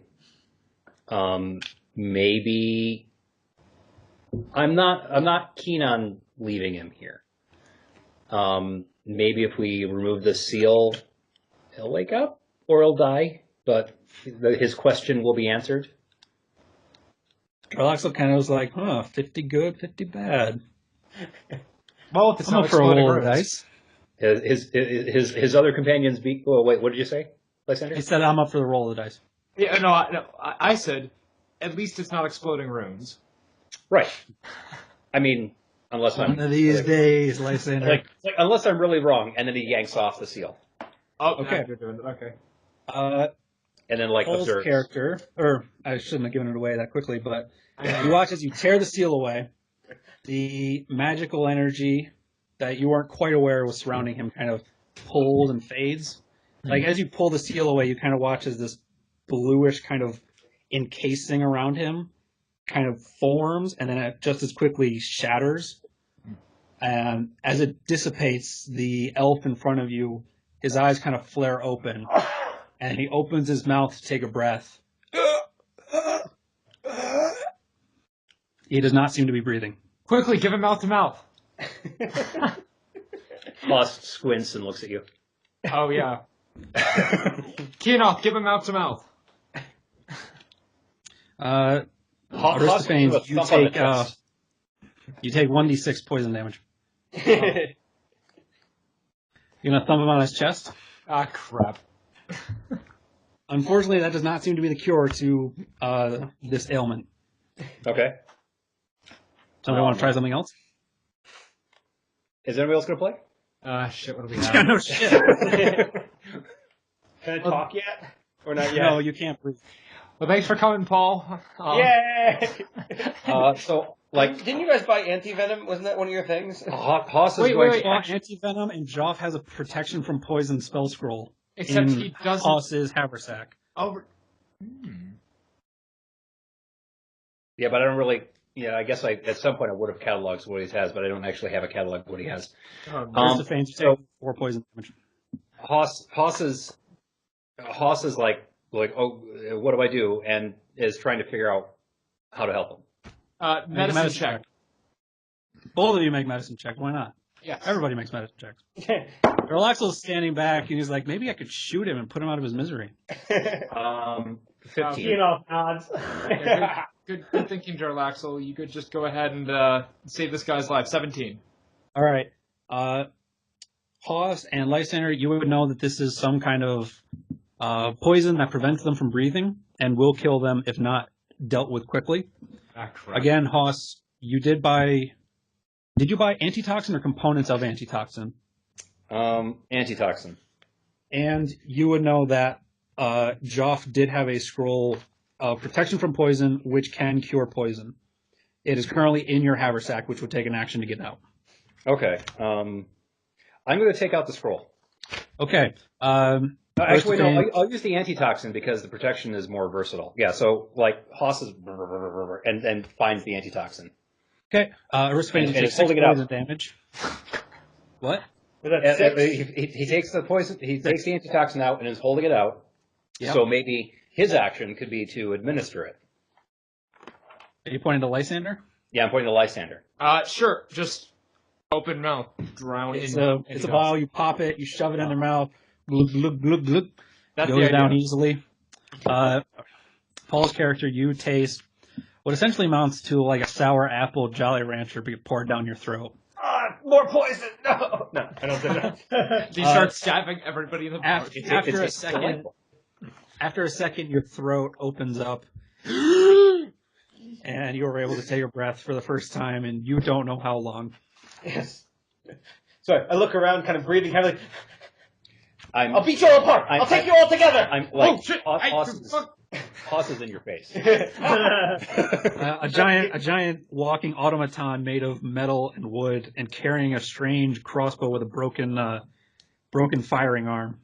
Oh, and you have this other elf hovering over you who has an empty flask, who has eyes that look like a swimming river, and they are glowing. And then I'm like, You're alive. why won't my arms move? Oh. Oh. He sits there immobile like a ventriloquist dummy briefly. So Hoss reaches down and picks up an arm and let's go. Well, I catch it last minute, so there's a little bit of strength there. You are lying in a... Who are you? Are we enemies? You're lying prone in a corridor in a long-forgotten dwarven fortress. Where's Todex Silveraxe? No idea. I have no idea who that is. We're actually trying to find our way to the western side of the mountains. You're welcome to join us if you like. Do you know anything? Well, why are you here? You offered to have him join before you even ask what his name is. You're just like, hey, new party member. He actually did. That's pretty hot. He actually did say his name, didn't you? I'm not sure I did. I said, No, you never did. Okay. That's okay, though. You might have been confused. Must have me confused with someone else.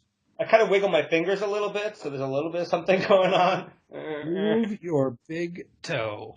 Anybody watch Kill Bill? No, yes. Just me. Okay. Yeah. Also, just gonna go ahead and mage hand his other arm. We're all pick it just up, staring let go. for a long time. Too long. Wiggle. It was a little too long. Almost as though there's something about the way that's shot that's very deliberate. Yeah. Almost like someone really likes looking at you. Yeah. So that's how it feels. Anyways, I'm starting to feel kind of better. Now we have an accent. Okay. The accent's coming back. Oh, give me a moment. The muscles are. You had this on you that was preserving you, evidently. Paul's character, you would recognize that as Tordek's handwriting. Ah. Well, that was Tordek's writing. I don't suppose you see a dwarf cleric anywhere nearby. No. All dead. That's rather... There have been very many dead dwarves. I mean, there is that one up the stairs right up there, whatnot. I can't do accents. Right now, it just sounds like Lysander's mocking this elf. I am. What accent is that? Well, there was really only one dwarf that I was concerned with, but we were in trouble. We're all in trouble. Well, Wait a minute. We were in rather bad trouble. We were being hunted by some type of tentacled monstrosity in this area. And last I remember, the poison you just saw was the one that was killing me when Tordek did something to me. And I suppose I did not die. Not seeing him around here does not seem like good news to me. What's your name, elf? Me? I'm Aristophanes Xanthos. Great pleasure to meet you. I'm gonna call you John. Some people call me Ari. I don't like it much, but... Oh, Ari. Okay, Ari. You're a wizard, Ari! Actually, Wait, Paul, did you read that story? Yeah, didn't you say that? I thought I did. Wait, which one? The one you sent me? What had The happened? story that I posted to the Facebook group. Yes, I didn't fully understand it, frankly. I thought it was a flashback. Yeah, I didn't get it either. Yeah. I honestly did not end up reading it. I didn't have time. I read it. It seemed it was a nice story. That's basically my impression of it. I thought it was a cutscene to something none of the characters had seen. Yeah. That's what I presume. It was a cutscene to nothing the characters had seen, but your friend called you Ari in that story. Well, that's what I was going with. That's Yeah. Okay. I was surprised because all I can see is people see my posts, so I assumed everyone saw it and just rolled past it and nobody actually read it. Well, I read it and I was like, In my case, unfortunately, I did not read it. I didn't have a lot of time this week. And It's all right. It really, I was only posting it because I wanted to post it. Yeah, so I didn't know if to me it's like maybe this is something he wrote for one of his other groups. It was like, this is nice. Sort of. Technically, it's kind of true. Yeah. It's like, that was what it was like, this is nice. So. Really, though, it's not that many syllables. It's Aristophanes. I'm going to call you Ari. Ari. Fine. Very well. If you save my life, I suppose I'll be most gracious about this. I'm Hoss Tinker, and this is Lysander and... Lysander and Keonoth and Jarlaxle. He points to you would automatically recognize this. He points to a drow dressed in chain armor with blades on his hips and a hat on his head, completely bald. And you would understand that the drow were, they literally rebelled against the way of living of elves, and so most of them were driven underground. So no matter your feelings on the subject, you probably don't like drow. I knew that there's an elven order, right? So wood elves is Lysander a wood elf? Is that right? Yes. Guilty as charged. They normally wouldn't get along with drow, right? They would not. No. No one gets along with that's drow. That's why I was freaked out by him in the first place, and then I kind of just went, okay, he's okay. So Aristophanes points at Lysander and says, and then to Jarlaxle, so you are not enemies? You're not foes? Well, we're paying him. Quite a lot of money. Actually, a fair amount. That often makes And then they don't listen to my advice, and you bring this asshole into the group. Well, now, so... I'm insulted, sir. Aristophanes, my reasoning was, no one's ever going to find you here. Well, I certainly appreciate it. So Is that a threat? I figured removing that seal either means you will die because it's not preserving you anymore, or you'll live. And I figured one way or another, maybe in the way you'd appreciate it. Yeah, yes. I did not wish to die, but I did not wish to be in suspension for eternity. I have no idea how long you have been here. I can tell you that where we come from, the date is Tech. I don't know if that means anything to you, though. You were actually saying the date, right? Yeah. Okay. Is that the year? No, Tech is a placeholder. Yes, the date is... Aristophanes, to your understanding, that's 200 years in the past. Holy crap. Well, that's certainly surprising. That would be roughly 2 centuries ago. I suppose many in my party may be gone at this point. Sorry? 200 years. Yes, I tell him my date. 200 years. I knew it was 200 years previous to you. I tell me exactly 200 years before your time? 200 years have expired. See, the way you said it, has it been 200 years, or will it have been 200 years? Your tense was a little weird. Yeah, maybe I misunderstood. Aristophanes, to your understanding, the current year, according to Hoss, is 200 years in the past. Yeah, okay. Keonoth, Aristophanes, when you say it is this date, Keonoth, you would recognize that as being about 5 years ago. Oh. Did you say anything? So that would mean that somehow I'm from the future? I've sent back into the past? That certainly doesn't make sense. So if I speak the language that I know that is common for here, would he understand it? Do you speak it? Yeah, I'll say 5 years. Aristophanes, you have no idea what he's saying. I'm afraid I don't speak that language. I'll say it common. My friend. 5 years? What do you mean? For some reason... For some reason, this elf from this continent does not speak the common language of this continent. Do I at least recognize the sound of it? Like, I don't speak Portuguese, but I could kind of recognize it. Or I don't speak Russian, but I could kind of recognize it. How much time did you spend with your family on diplomatic missions with the rest of the human kingdoms? Yes, some. I'm sure they dragged me along and forced me to do something.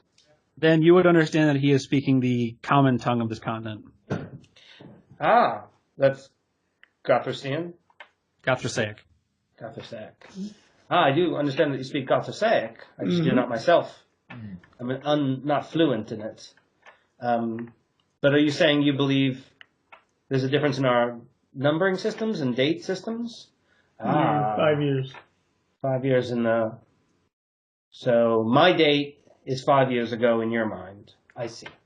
Very well. And 200 years in our future. It certainly makes more sense that I've been asleep for 5 years than somehow I've been thrown back in time 200. Magic is... Hoss, you would understand that your current date, 218, that's how long the Korma Kingdom has existed, not how long the world has existed.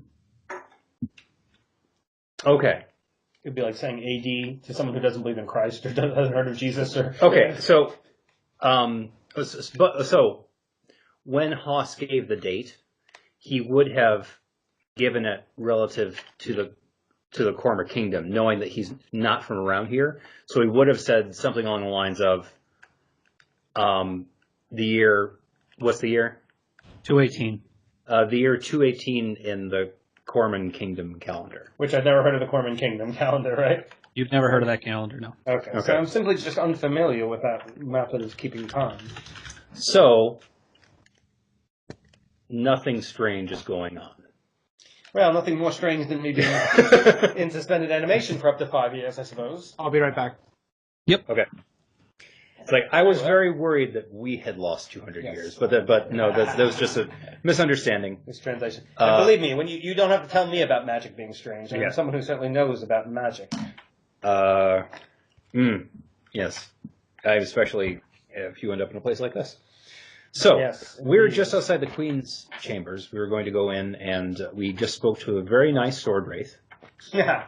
Who said that we may find some information over there. Do you know of the Queen? I'm guessing not, but you tell me. If I roll history or something. You can go ahead and make a straight intelligence check. Sure. This isn't so much history as your past. Knowledge. Only 8. You have no information on the Queen. I'm afraid I'm not that familiar with the Dwarven history. We weren't here for the historical value of being in this location. What, if I may ask, why were you here?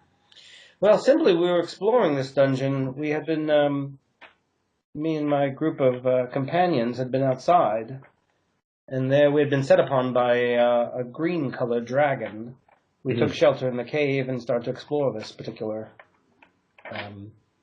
cavern, citadel, whatever it is. So we're here for fairly similar reasons. We're trying to get through as a fast way through the mountains. And and when Hoss says fast way, right now, Hoss is hunkered, so he's down, like he's sitting on his heels, like kind of like over your body. I assume you're maybe propped up a little bit or something like that. Yeah. And and Hoss says fast way when he pressing. I don't know about. As I said, you're welcome to join us. If it's been 5 years, I reckon your friends are no longer here. You came from, I assume, the eastern side of the mountains? Did I? Yes.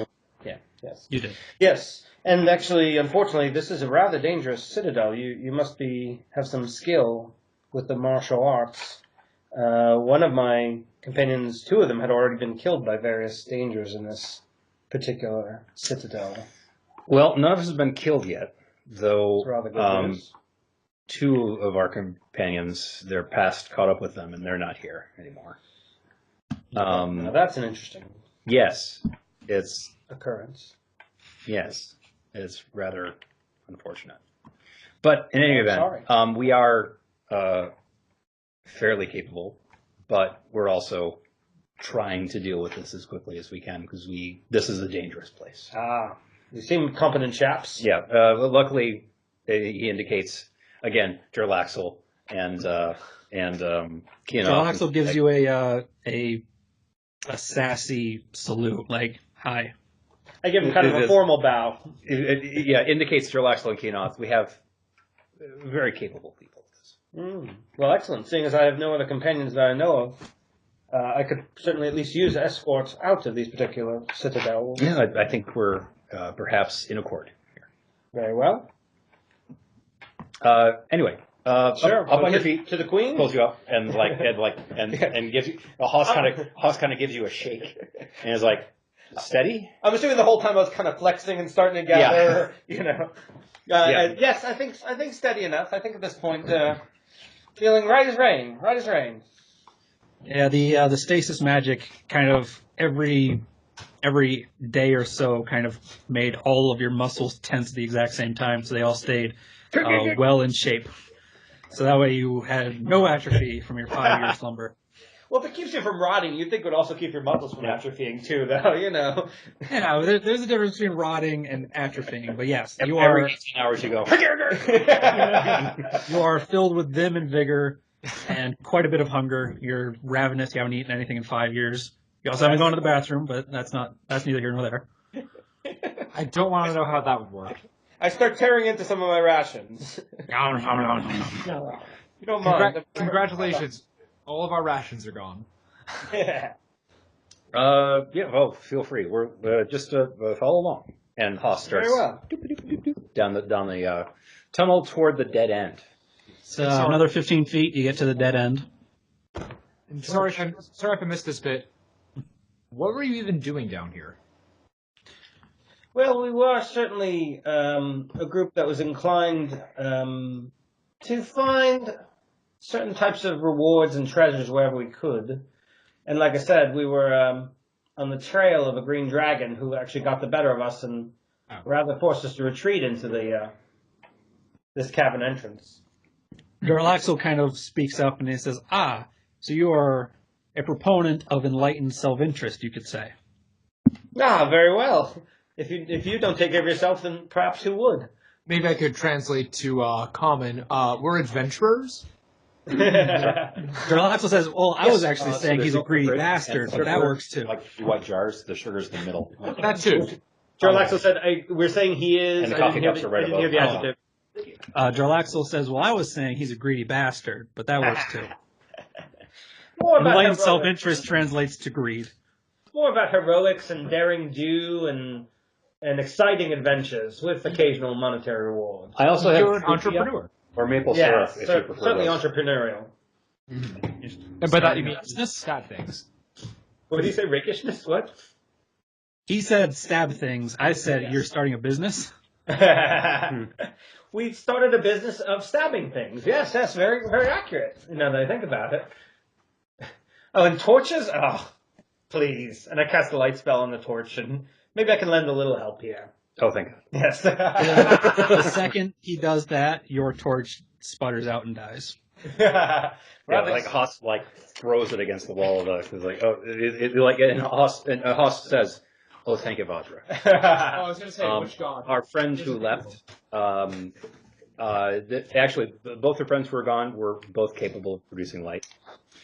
So we were down to torches. Ready to die down here in the dark. Very brave.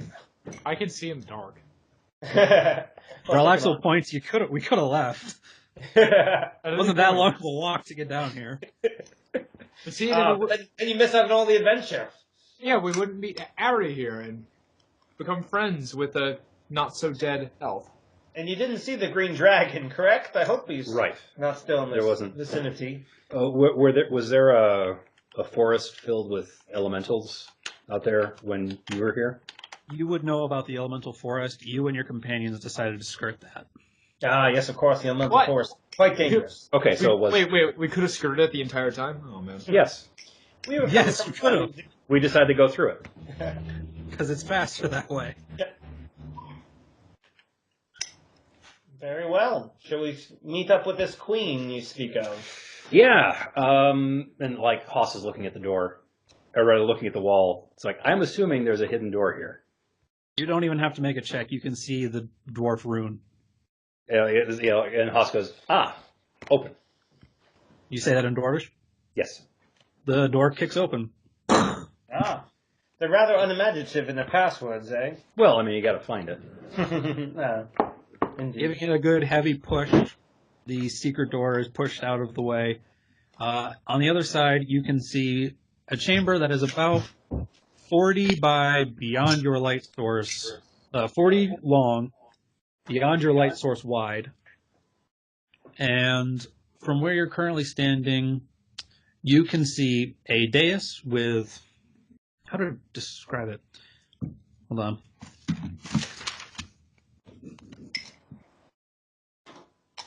Kind of like an octagon cut in half with stairs on the diagonals. The top of the dais here has a throne, upon which is sitting a crying dwarven woman in a crown and a silk dress. You can tell she's a woman because she has no beard. Okay. Hoss straightens up and adjusts his coat and says, this is Balderall, right? Where we are? Hold on, let me double check. Let me get my fancy index card that's covered in Blood? Caterate dust. Yes. This is Balderall, also known as the Gleam of Steel in Morning Light. Okay. So Haas straightens his suit and says, pardon the interruption. You are the Queen of Balderall, I presume? Do you say that in Dwarvish? Yes. As you say that, she immediately kind of perks up and she starts drying her eyes and she says, "Oh, visitors! Yes, I am Queen of Balderall. Please come in." And she kind of gestures you all forward. As we get, so Haas goes forward. As the light shows more on her, is she a ghost? She is spectral, yes. She is spectral, okay. As you step forward, you watch as what essentially amounts to like this low-hanging mist around your ankles kind of coalesces up into a dwarven servant who puts his hand on the secret door and tries to push it closed. The door begins to swing closed, and then the dwarven servant kind of dissipates before the door can fully be closed. Mm. And then a pair of dwarven servants are formed out of the mist, and they kind of usher you towards the center of the room, where she can kind of look down on you directly. And they exist for a matter of 6 seconds before they turn back into mist and collapse. Rather impressive. Haas makes obeisance in front of her and says, like, thank you for this audience. We are travelers coming through your fortress. Our intent is to leave through the west to engage hobgoblins on the far side of the mountain. And we were hoping that we could get past it, that we could pass through the ruins, which we now find are the twin citadels, and get to the other side. That's why we're here. And when we learned that you were here from your servant, Dolden Earth Smash, Dolden Earth Smash, we felt that appropriate to announce ourselves. Dolden would have told you he's Commander Dolden Earth Smash, not Commander. just his name. He would give his title. Okay. That's quite the speech. Please make a persuasion check with advantage. Okay. Oh, rather diplomatic. Well, he certainly tries to be.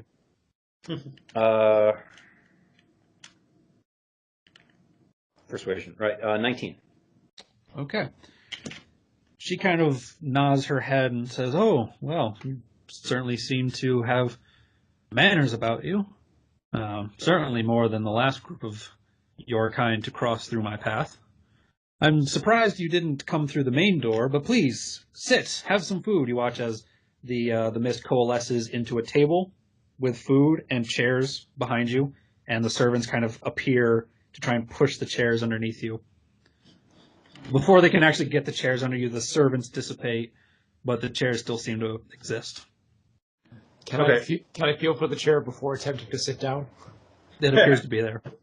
Okay. Oh, it's effectively there. Okay.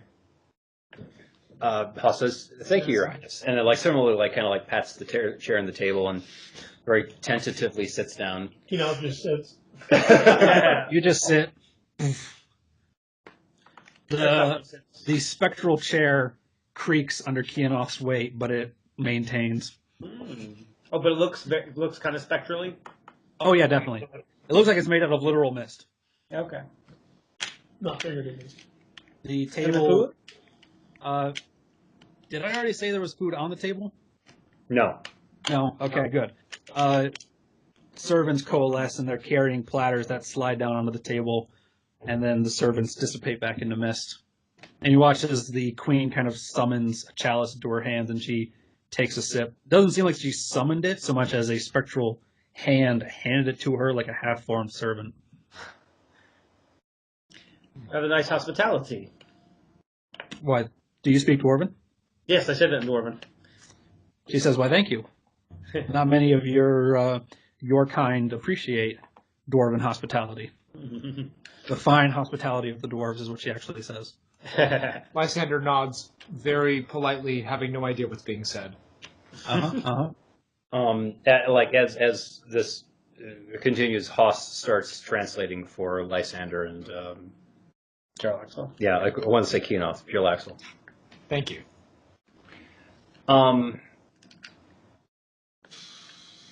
Yeah. What is Haas is sitting at the table going like, reach the end of your list. Does the food look like food? It looks like spectral food.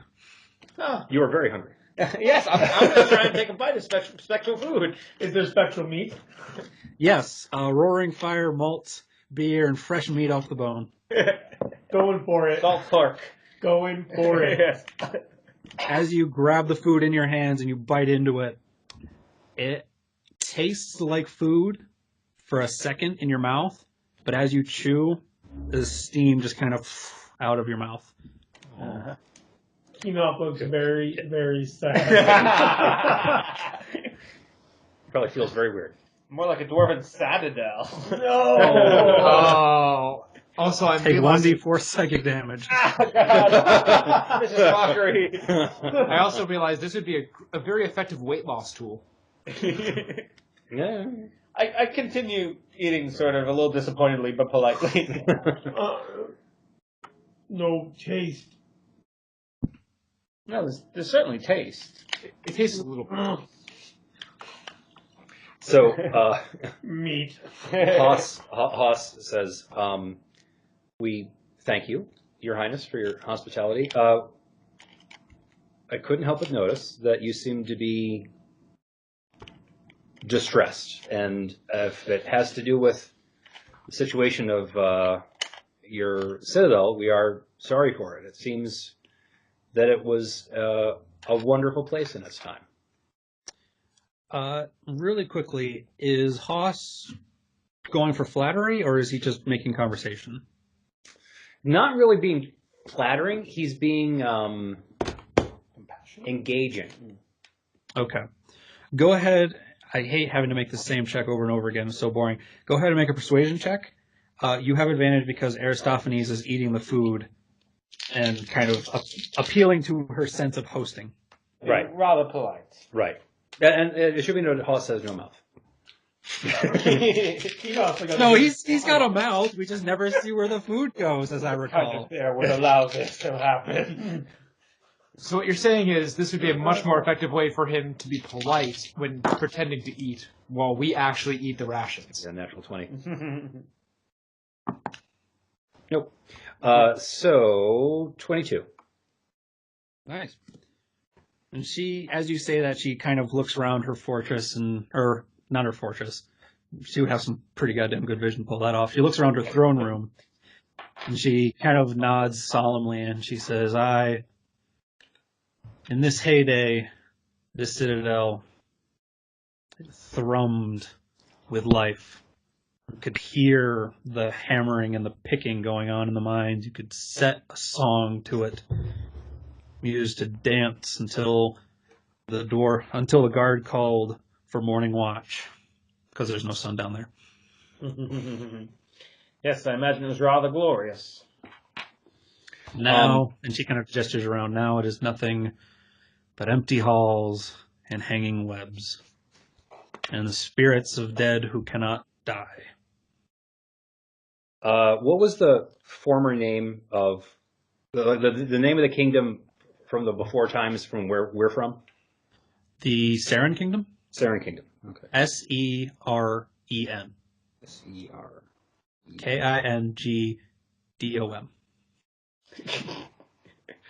Well, I was going to spell. Can you spell condescending too? I was going to spell Saren with an A. So okay. So Haas says we come from what was once known as the Saren Kingdom.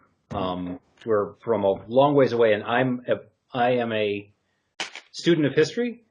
I had previously not heard of the sister citadels or the twin citadels. The twin citadels. I previously not heard of the twin citadels. I've been observing your carvings and art to gain knowledge of its history. It is remarkable, and if it's okay with you, when we leave, I would like to let others know that this place existed. But if it's something you prefer not to get around, I understand entirely. Make a history check. Okay. Yeah. 19 and 15. So 24. Why were you rolling that with advantage? I'm sorry, I rolled it with advantage, didn't I? Well, the first roll was a 19. Yeah, we'll just take the 19. It's habit. So 19, so that was a 23. Yeah. 19. 19. Sorry, More than 24. enough. 24. Okay, you've succeeded even further beyond what you already succeeded at. And she looks you up and down, your tinker's kit on your hip and your pack and your notebook that you still have out that you were scrawling notes in as you came up. And she nods and she says, "Yes, I believe that a recounting of our dwarven realm of, I believe you've heard this term before, Kazush, which is dwarven for sisters, means that this is basically the Kazush. twin sister citadels. Is the full title. Twin Citadels of Kazush. Yeah. So the Kazush is also the dwarven term for sisters. She says that an accurate retelling of this area would be greatly appreciated. Then I will definitely continue. I know that someone in your situation might not want its presence advertised, but with your permission, I will note it down to make sure that this is recorded. At this point, the chalice that she was drinking from in her hands turns to mist as she kind of like brings it up to her chin and then gestures around, and she says, "Well, people knowing of our place may allow the stouter folk to reclaim what was once their history, so long as someone can deal with whatever has infected my people." I think we know a guy. Mm-hmm. You're referring to Threnin, the guy who's already got a dwarven citadel? You can have 2. Or 3 if things work out. The rise of Threnin. He has a wealth of collapsed citadels. His plethora of citadels. And apparently a few dwarves who actually kind of sort of believe in him at this point, hopefully. And the queen continues on and says, she gestures, and you watch as 4 dwarven servants kind of coalesce, grab each corner of the table, and then as the dwarven servants try to lift the table, all of it dissipates back into mist. She says, "Perhaps we've had enough of feasting for now. If you are to make an accurate retelling of our history, then you will need to make it to the other side, I presume." Yes, that would be part of it. Yes. Certainly not die while in the citadel. Oh, God damn it, I'm such an idiot. Anyways, go ahead. Yeah, well, that Haas said what he said. Haas said, basically assented. Said, like, yes, we would need to make it through, and I'd need to make as many observations as I could along the way. Yeah, any help you could provide would certainly be appreciated. For honorable souls such as yourself, who... She kind of cocks an eyebrow. Are you not honorable? I have a good sense of humor, but yes, I think I am. She curls back and says, "Whatever your intentions, I suppose, I do have some things that I can offer you on your quest, though I would ask for something in return as well. What would be useful for you? I did not die in this throne room, trapped away and protected. I died fighting on the lower levels with my guards, doing our best to protect our folk as they fled. As I presume you have realized by now, this fortress is overwhelmed with necrotic energies seeping through the God's Tunnel. Yes. I can only assume that my body has been infected with those energies and now walks these hallowed halls in a facsimile of life. I would ask if That sounds awful. I would ask if you are willing to put my body to rest. Certainly. Of course. Are there any particular rights that you would need?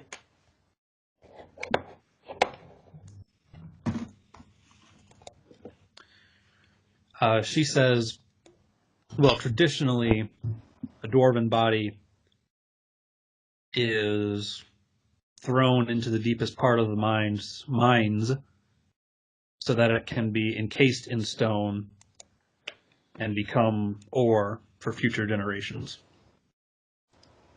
Okay, we can do that. Tis a fitting end. However, I would be satisfied merely knowing that the body is destroyed, not walking around here.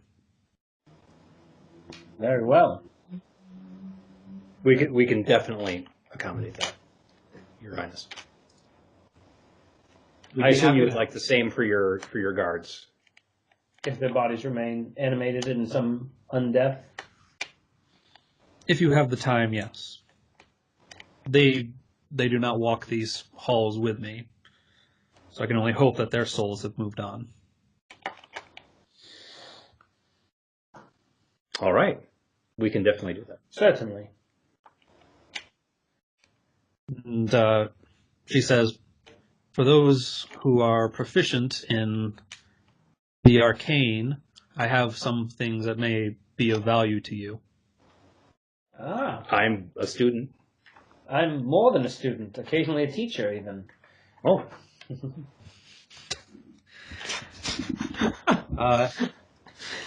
She says, underneath the back of my throne, you Under will your find chair. a secret. Sorry. Underneath the back of my throne, you will find a secret compartment inside which you will find supplies that I think can help you on your journey. Ah, much obliged. We will do the best we can with them. We'll see that they're properly taken care of. She nods, and then with a gesture, the spectral servants form up, and they step over and they unlock the doors to her chambers.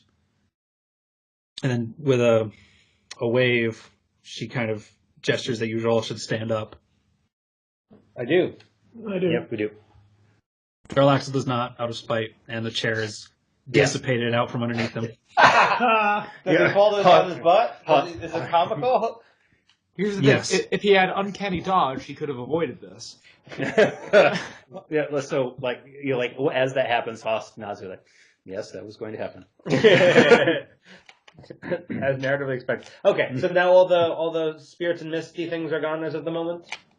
Well, they're currently dissipated, but it seems that they, looking around, you can see that some of them kind of appear and kind of stand there for a second and then dissipate. They seem to just sort of come and go Like the without chairs any weren't real doing that rhyme or anymore, reason. so that's why they're gone. They're karma chameleons. Okay. Very well. I go over to the throne if it looks like the queen has taken her leave of us. Is the queen still there? The queen is still sitting there. She's I misunderstood. Okay. like an RPG quest giver. She's going to sit there until you put her soul to rest. Your Highness, do you have any suggestions for getting to the other citadel, the path we should take? The God's Tunnel is the only thing that connects the two of them. Okay. Very well. And that's It kind of points. She kind of rubs at the center of her forehead and she says, if you head back down the way you came and then you take a left, that will then lead you to an intersection where you take a right. That will lead you to the end of this level. If you find the staircase, that will then lead you down to the third level. Then you take the right. That will lead you to the staircase down to the fourth level. And that one, you're probably going to want to go straight to get out and a right to get to my body. If my memory serves me correctly. That's a damn good memory. Thank you. Get all that. I have been sitting here for centuries with nothing to do but think about what I did wrong. I'm sure you tried. Oh, no, she doesn't understand me. Never mind. I just realized. I believe what my friend is trying to say, my new friend, is that he hopes that you find some form of grace along the way and hopes that you find some form of absolution. And we will see that you are arrested. Indeed. She nods. And if you don't mind, I will take a look at those arcane supplies at this moment. Looking under her throne, you can see that there is a very, very small, like, button kind of thing where if you press it, it works a stone mechanism that kicks out, kind of National Treasure 2 style, kicks out a drawer. Pulling it open, you can see that inside are... Is the Declaration of Independence? No. It's on the back of it is the important thing. Oh. You can see that there are three items inside. One of them appears to be an Erlenmeyer flask full of an orangey liquid. One of them appears to be a tightly bound scroll, and one of them appears to be a sack.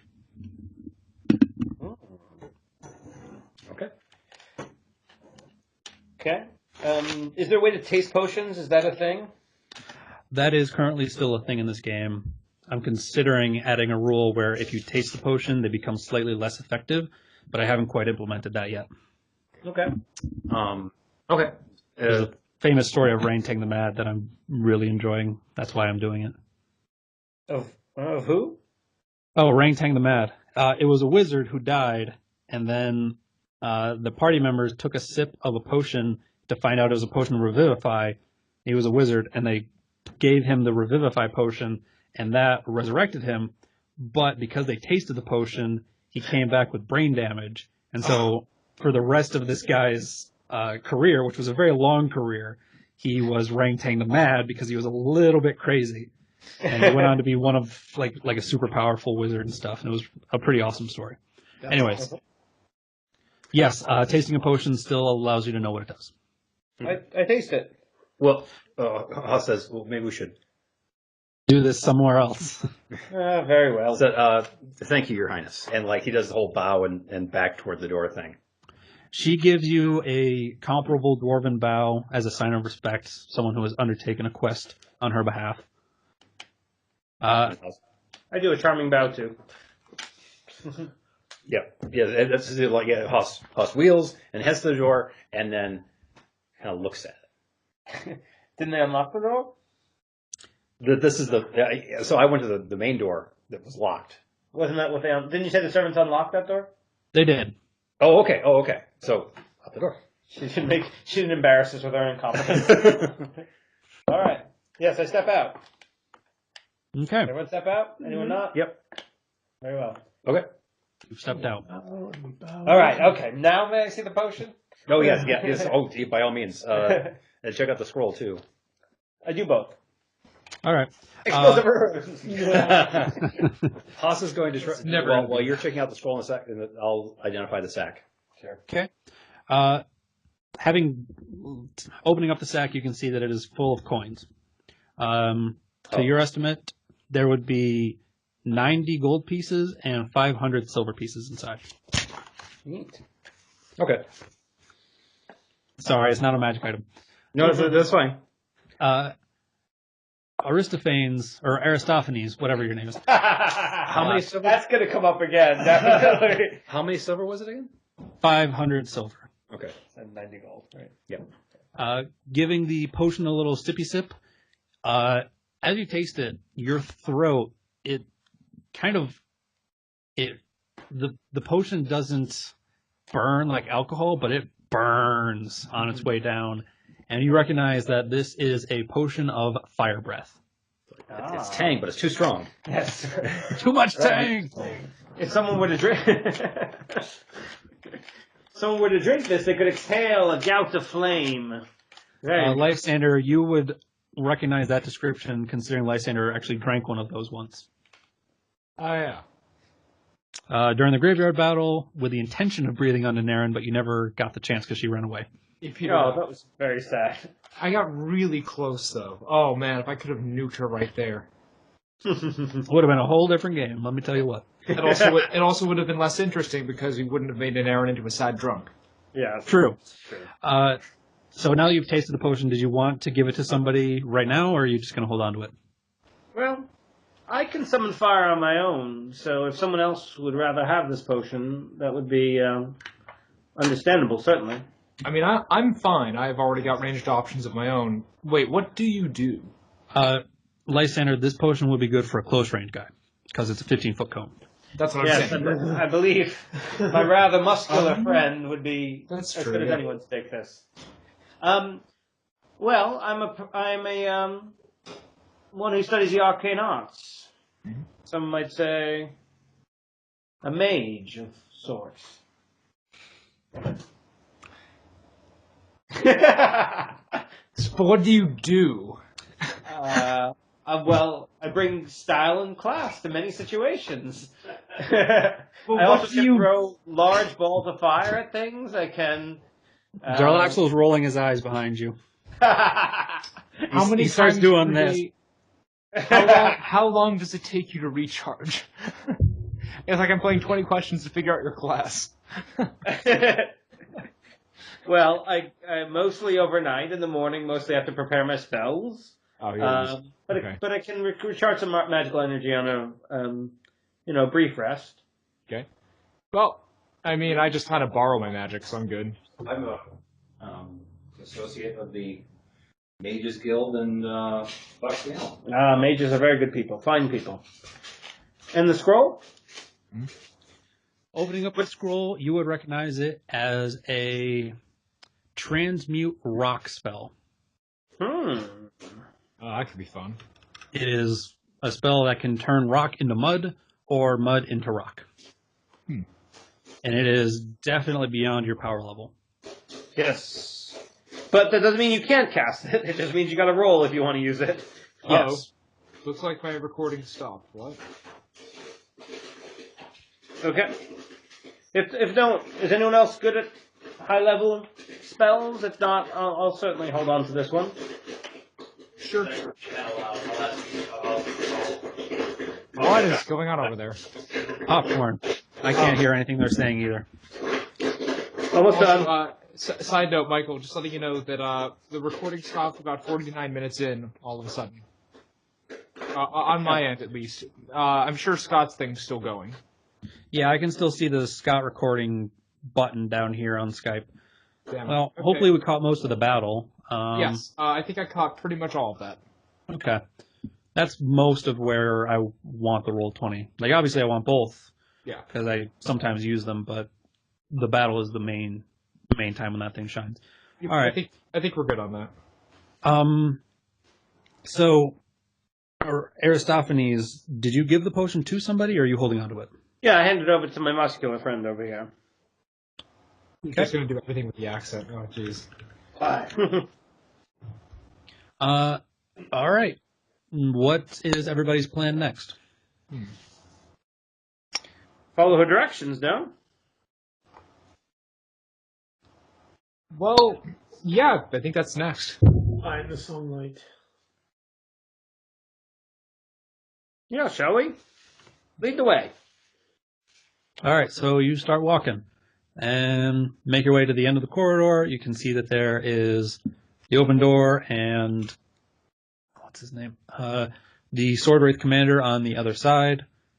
Curving, you can see the gnoll corpses in front of the stone doors. You gingerly step your way through them and continue down this long hallway.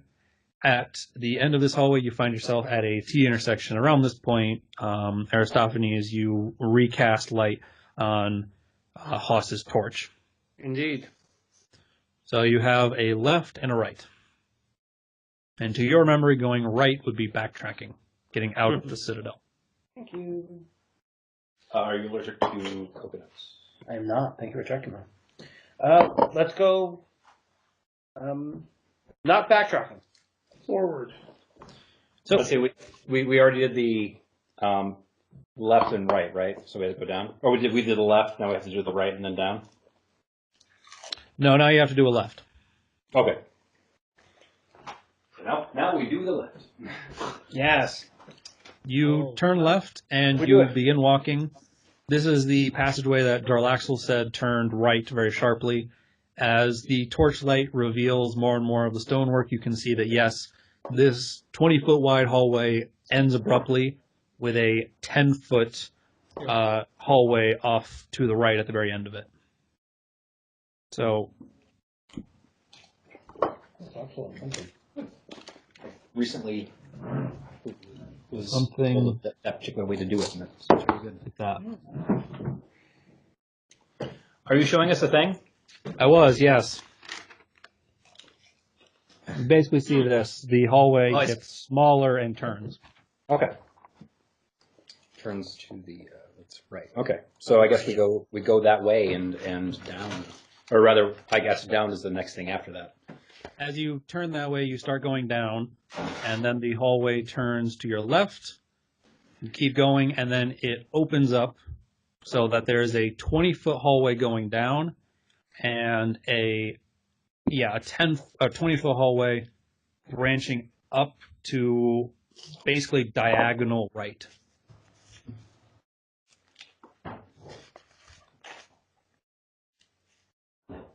Sorry. So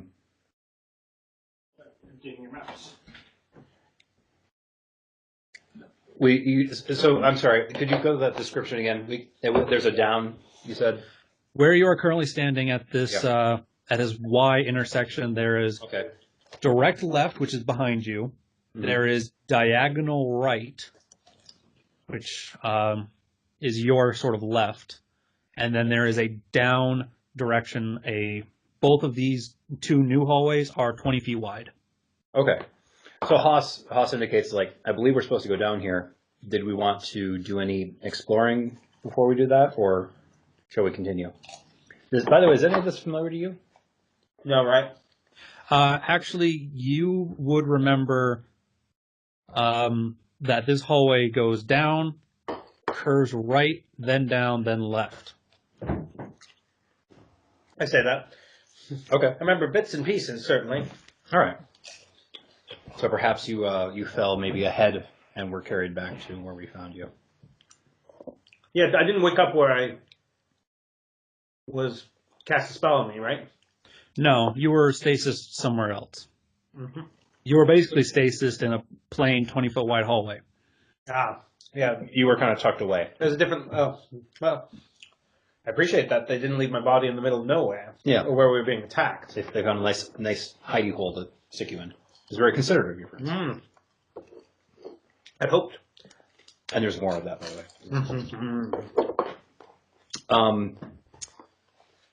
Popcorn. Would you like some popcorn? No. You can't. You're hilarious. Throw it at him. That's just so you know, that's like your fourth or fifth joke. Oh, you're starting to run out. Yeah. Never. Start taking some psychic damage. So, did we want to explore or continue on the path the Queen gave us? Path. Yeah, pop. Okay. Pop makes sense to me. That's fine. Jarlaxle points and he says, "Wait, I thought half of the point was to get treasure and gold." Well, Sunlight. yes, that is true. But that's why I'm asking. We have a definite path ahead of us. I just wanted to know if we. That's why I'm asking if we wanted to take a brief diversion or continue. Did you vote to do some I checking? vote for the exploration. I'm only following you guys because it'll be interesting. Walking along a stone corridor has not been interesting. Well, I mean, we will be fighting an undead queen and her retinue. Eventually. Seems What's pretty waiting boring. behind that door, though? He points over at the at Aristophanes and he says, "You, new guy. I thought your whole shtick was you were trying to get treasure and stuff. Did you get your fill already?" Well, it is true that I'm interested in remuneration. At the same time, I nearly died once down here, so I don't want to be foolhardy. So, I'm with you chaps. Too much time resting. Leave. I thought you were all about fighting, big guy. Probably someone to fight behind this door. Why don't you open it? Ugly elf first. I have no objection to checking what's behind that door. Let's, No one's preventing you. This shouldn't take more than a moment unless it takes more than a Okay, moment. every time Out of we character, he's speaking of a door hypothetically. You currently do not see any doors around you. I say we go straight to our objective. At this point, every time we take a detour, we fight something undead and we get stuck for a while. Or we meet a very pleasant queen Or who that gave us guy. who gave us some gold and a very nice drink. Mm-hmm. I mean, that's true, but And a scroll and a potion. How about this? We'll continue, and if the opportunity presents, we'll check out some side doors. okay. Jarlaxle just rolls his eyes. So you're going to head down? Yeah, let's head down. Go down a level, because hopefully we'll go up a level. As you go down, you can see that, yes, the hallway does turn to the left, and at the edges of your dark vision, you can see that it turns back to the... Sorry, it turns to the right, and then at the edges of your dark vision turns left, which would be down, according to the map. Okay. Any other paths or rooms here? None that you see. It appears to be a straight stone door, or a straight stone hallway. And this does not have any ornamentation or any carvings. It seems to just be a functional hallway. Okay.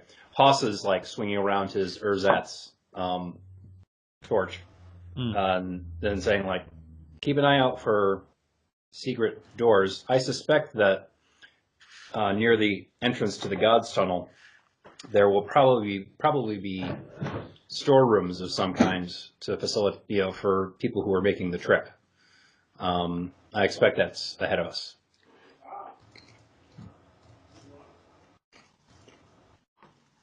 All right, so you were all going to keep walking, you said? Yep. Okay. I'm all for it. As you turn to the left, I need a marching order. Oh boy. Let's see. How are we organizing this? On Roll20? I was going to just use Roll20. Just tell me who's in front and who's back, and I can orient it. Okay, I was going to move myself to a point, but I'm kind of thinking because of the way he's been going along, Haas is in the front somewhere. Okay. This the 20-foot wide corridor. It's a 20-foot wide corridor, yeah. Might I suggest that we were walking, if not shoulder to shoulder, then staggered? Because we're all looking around. We're not. Sure. Okay. I'll be towards the front. So, did you want to be in the front with me or behind me? fine. I was going to stay a bit further towards the back. That would make more sense. So it sounds like Haas is in front, followed by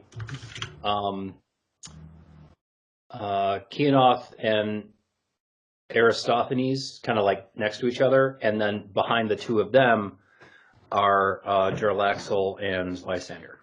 Well, Jarlaxle is going to actually be up next to you Okay. because he has the best vision. He wants to see what's coming. Everyone's in front. As you are walking along, I need Haas to make a dexterity saving throw. Okay. He probably does not. 8. All right. As you are walking along, as this hallway turns, it doesn't curve, it turns. You are walking for just a second, and then you watch as Jarlaxle kind of like feels something under his foot and leaps back, like leans back and just leans back. As your foot hits something, and a section of the floor opens up underneath you, and you fall forward down into a pit trap with spikes. Oh shit. You take 9 points of falling damage and Spiky damage.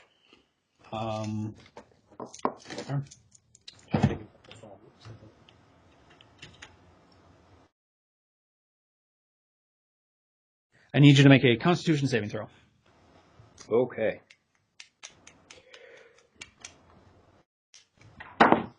Uh, 13. Okay. You take 17, 21, 24 points of poison damage. Oh, excellent. So I take none of that. Oh, I resist poison damage. do you resist or are immune? I resist. So it's half, right? Oh, yeah, it's half. You take 12. Okay. As you fall, you actually do notice that there is another body impaled on these spikes. It appears to be a humanoid dressed in adventuring gear of some kind. And then you are impaled on these spikes. Aristophanes, you suddenly have a memory flash and realize, oh, right, that's where your second companion died. And you hear, Oh! Oh yeah, that's where it was. Ah, yeah. Watch out for the pit trap. Well, my large friend, would you like to throw him a rope? I hand you my rope. I toss the rope. Haas is pulling a couple of spikes out of him and breaking a bunch of them off so he can like actually stand up, Okay. snapping them and stuff. Toss. And Yeah, as you got the torch, is like, this sucks. and you can see that this body is has elfin ears. And most of the supplies are pretty broken down, but some of it is still intact. Okay. Yeah. So I look at the body. Did you say, oh yeah? Okay. I look at the body and so like this body hasn't been here too long, and then starts going through the belongings. Okay. You find another 2 torches, 50 feet of rope, and what appears to be a moth-eaten spellbook.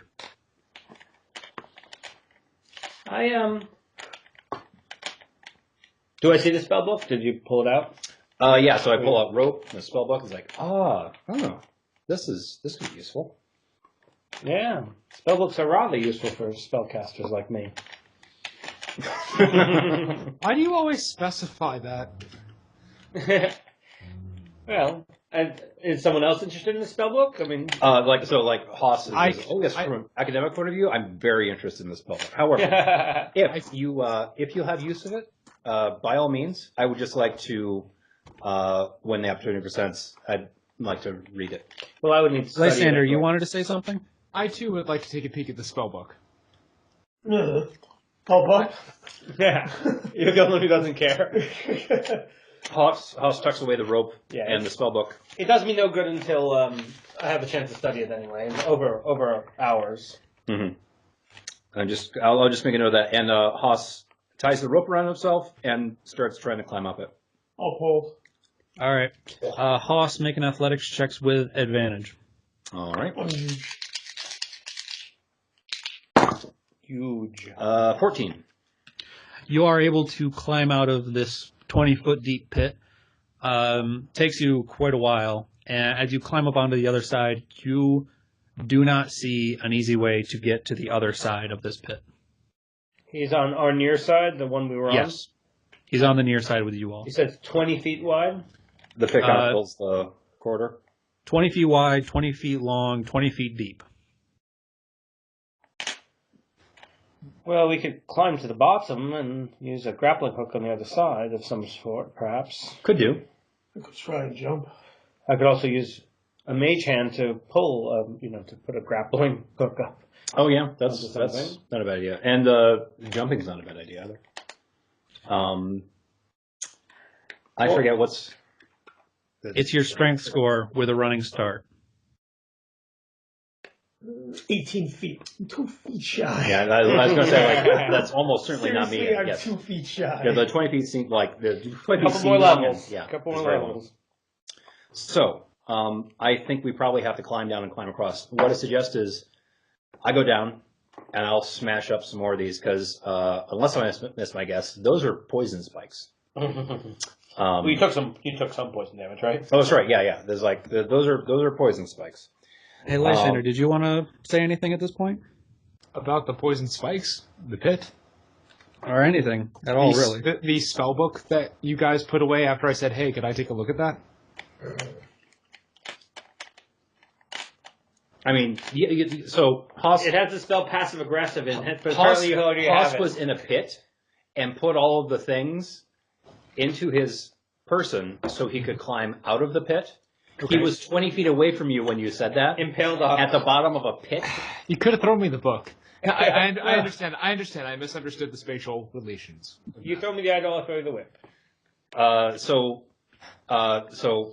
Lysander makes a passive aggressive note about the book and says like, "Oh, here." Like Haas hands the book over. Is it enjoy reading? He's learning sarcasm. We'll figure out a way across. So you've got the book. In terms of getting across, that's one thing I'm trying to figure out. I could, if you would like. Wait, actually, hold on. Checking this before I say something. I suppose you can fly. I can. I can sorry, actually. Just say you I can. don't do it lightly, but I certainly could. Well, Lysander says that he can also fly. I can fly. Are they useful? Or alternatively, I can make somebody else fly. Actually, at your level, can't you make 2 people fly? Let's see. I'm a 3rd level spell slot. I don't have 4th yet. Oh, is it 4th level that you can With do all the that? slot adds Yeah. every slot above 3rd adds 1 person. So Here's a good question, though. When flying, how much can you carry? You can. I presume you can carry your carry. Yeah, that's usually what they say. So, in other words, if somebody were to be very determined and strong, say our barbarian friend here, you could just ferry us across the gap. What is your carrying capacity? That is a great question. You sound nervous. Carrying capacity 540. We're fine then, yeah. Except for Haas. How heavy is My Haas? current carrying Haas capacity is very is heavy. 72. Haas is 300 pounds. Oh. You can still carry him, though. Yeah. Okay. So, if you'd like, I could just go ahead and help out. That'd be great. Yeah. I mean, so as long as you're fine with, yeah, I guess this is a point where we might want to use a spell because otherwise there's a fair chance we get hurt climbing in and out of this pit. I mean, Quicker. yeah, and yeah, exactly. And the Haas does point down those, and they are poison spikes. I can also use lower level magics and teleport across, so short range teleport with a rope, or throw a mage hand a rope back if that helps to have something stretched across the pit. I don't know how much that. Wait, you can do that? Haas is looking around and says, like, I don't think there's anything that we can anchor the ropes to. Well, I would be on the other side, and then. How strong are you? Well, that is sadly not my strength. Yeah, like Haas kind of eyes you, like looks you up and down, and then Little. like looks at him. It's like you can. I can't do this low level teleport for someone else, sadly. But, So- yes. How about I let you fly across Keonoth and you can just pull us Ferry us across? back and forth. That seems Yeah. like the most reasonable. Shouldn't take too Well- long. That's a lot of space out tonight. But yes, if everyone's good with that plan, I can go ahead and start poking people. Or Okay. poke him, I guess. Okay, All and right, then so you poke Where's it? Keonoth and you imbue him with a fly, right? Yes. Okay. it's like 10 minutes. Yes. With concentration. As long as we're not attacked, we'll be fine. So as you do that, Keonoth, you can feel your body suddenly gain a weightlessness to it that you're not used to, and you kind of, for a second, you kind of struggle trying to figure out how to move in this new form. But then you grab a hold of one. Bear no fly. Flying bears. Your theory is invalid. You grab a hold of one person, you fly them to the other side of the pit, you fly back. But you got to make sure that you don't leave the cabbage and the fox and the sheep on the same side of the bridge at the same time. Can't leave the drow and the high elf on the same side of the... Within your 10 minutes that you have this fly spell for, you are able to get everybody else across without any difficulty. You are now on the other side of the pit. Sweet. I'm going to keep that going if we have time left, just in case. Okay. And I look down at the body and say, poor Saurus. Yeah. Saurus? Need summon Saurus? Yes, his name was Saurus. That's It quite looks like a he name. rather took what was useful off his remains. Did you need any effects that he might have? I mean, he can still fly down there if we need anything. Did he have anything like Did he have anything personal on him? Did Haas find anything like? Well, I found the things that would occur to Haas to be useful. Yeah. So I'll ask. Did he? I mean, I wasn't particularly fond of him, but I suppose if I meet his family, then I'd pass anything along. Did you see anything like? So how about this? You remember that he had a ring that belonged to his family. How about that?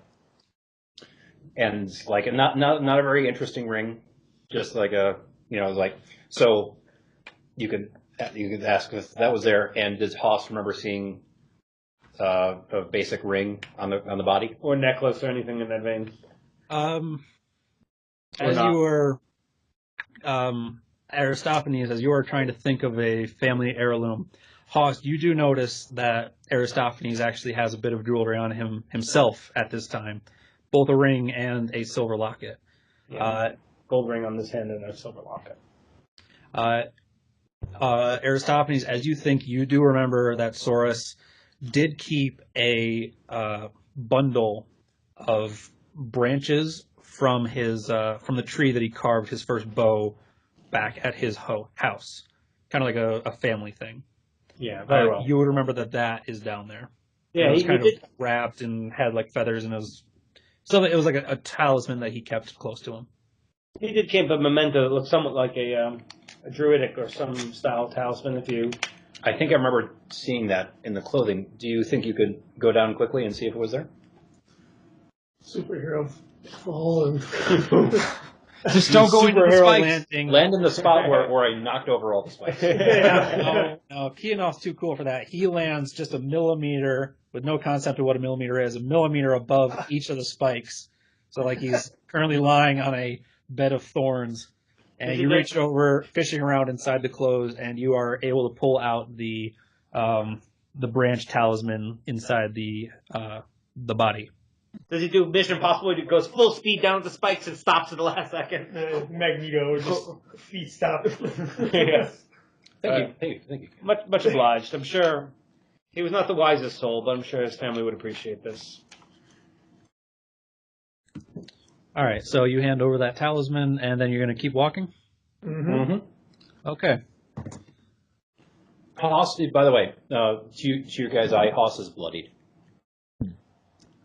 As you continue walking, and then you take the left-hand turn that the hallway grants, Jarlaxle kind of turns and he points out a section of the wall to your left. And he says, "Oh, there's another one of those secret doors right here." And he kind of rubs his finger and reveals it. Do we open it or no? Let's check it out. I'm going to take a step back because I'm feeling kind of shitty. Are any of you skilled in the healing arts? Yeah. I mean, I am, but my abilities are limited. And does anybody have a screwdriver? Jarlaxle chuckles at that. Jarlaxle goes up to the secret door and he whispers into it, and the door kicks out. Jarlaxle pulls it open.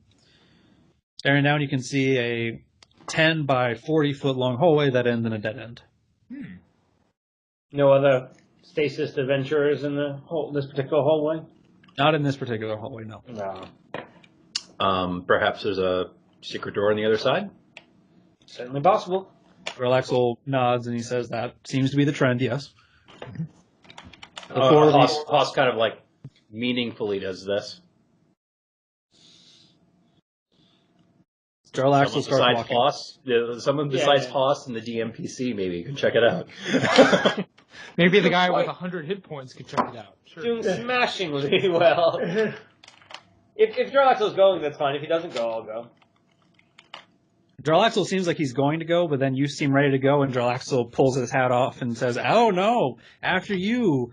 And he says something in Elvish that would translate to "you worthless slut." I was actually waiting for a ladies first in. Rather rude, rather cold for. Grab your shoulder and then just go. I kind of gently shove him out of the way. Scott, there's a reason that you have been kind of running things. That's because you're willing to say, "Let's go, let's do this," where everyone else is kind of sitting back. Yeah. But Hoss has a crack here where it's like he's looking rough. It's like Hoss is like someone else can check out the long hallway and I'll be right here. Yeah. Very well. All right, Keonoth, you said you were gonna push past the two bickering elves. Yeah. Sleep well and dream of large women. You get to the dead end hallway. Make a perception check. Yeah, this is going to go over well. What do I perceive? Bullshit. Oh, well. 17. You're able to find the dwarven rune in the door. You speak the command word open. It opens. You push the door out of the way. You find yourself standing basically at the base of a Y intersection. To your left, you can see the hallway extends and then curves back down. Down in elevation or down in... Down as in, if you were looking at this in a top-down viewpoint, instead of using north, south, east, west, Yes. it heads down. Okay. I'll walk back. Walk back down the hallway? Yeah. Hoss meets you halfway. It's like, okay, well, what's over there? Through, curve down. Okay. So Hoss's reckoning, this isn't the way, right? This is like a side quest. Very much so. We went down and right. So our next thing is to go down. So this is not where this is not the path. But it's right. But I think it's probably worth exploring, at least a little bit. Very well. Okay. So you're gonna head up the secret door. Yeah. Unless we have objections. No. Okay. I mean, I have an objection, but I'm the only one voting for that. Jarlaxle kind of turns and he says, "No, what's your objection?" Shouldn't we be taking care of the Queen's probably zombie corpse? I thought that was... Okay. But definitely, so, yes. But it wouldn't hurt to take a look around to see if we find anything useful on our way through. We definitely don't want to pick any fights if we can avoid it. Okay. But I can tell you that if we were to run into the Queen now,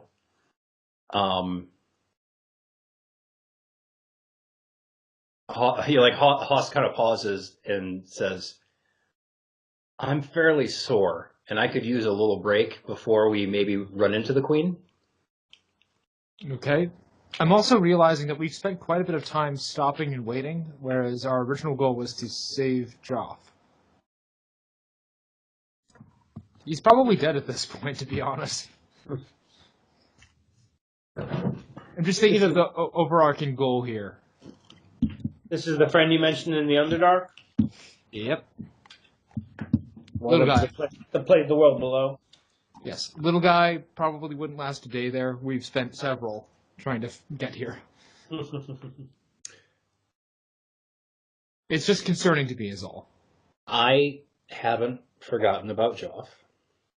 Yep. I also haven't forgotten that we have no means to liberate him. What do you mean? Jarlaxle's kind of standing back. What do you mean by that? How are you going to get Joff free? Well, I thought the plan was that we'd all spring him and get the heck out as soon as possible. That's about the extent of what we had. Why else would we have gone this far? Wasting time.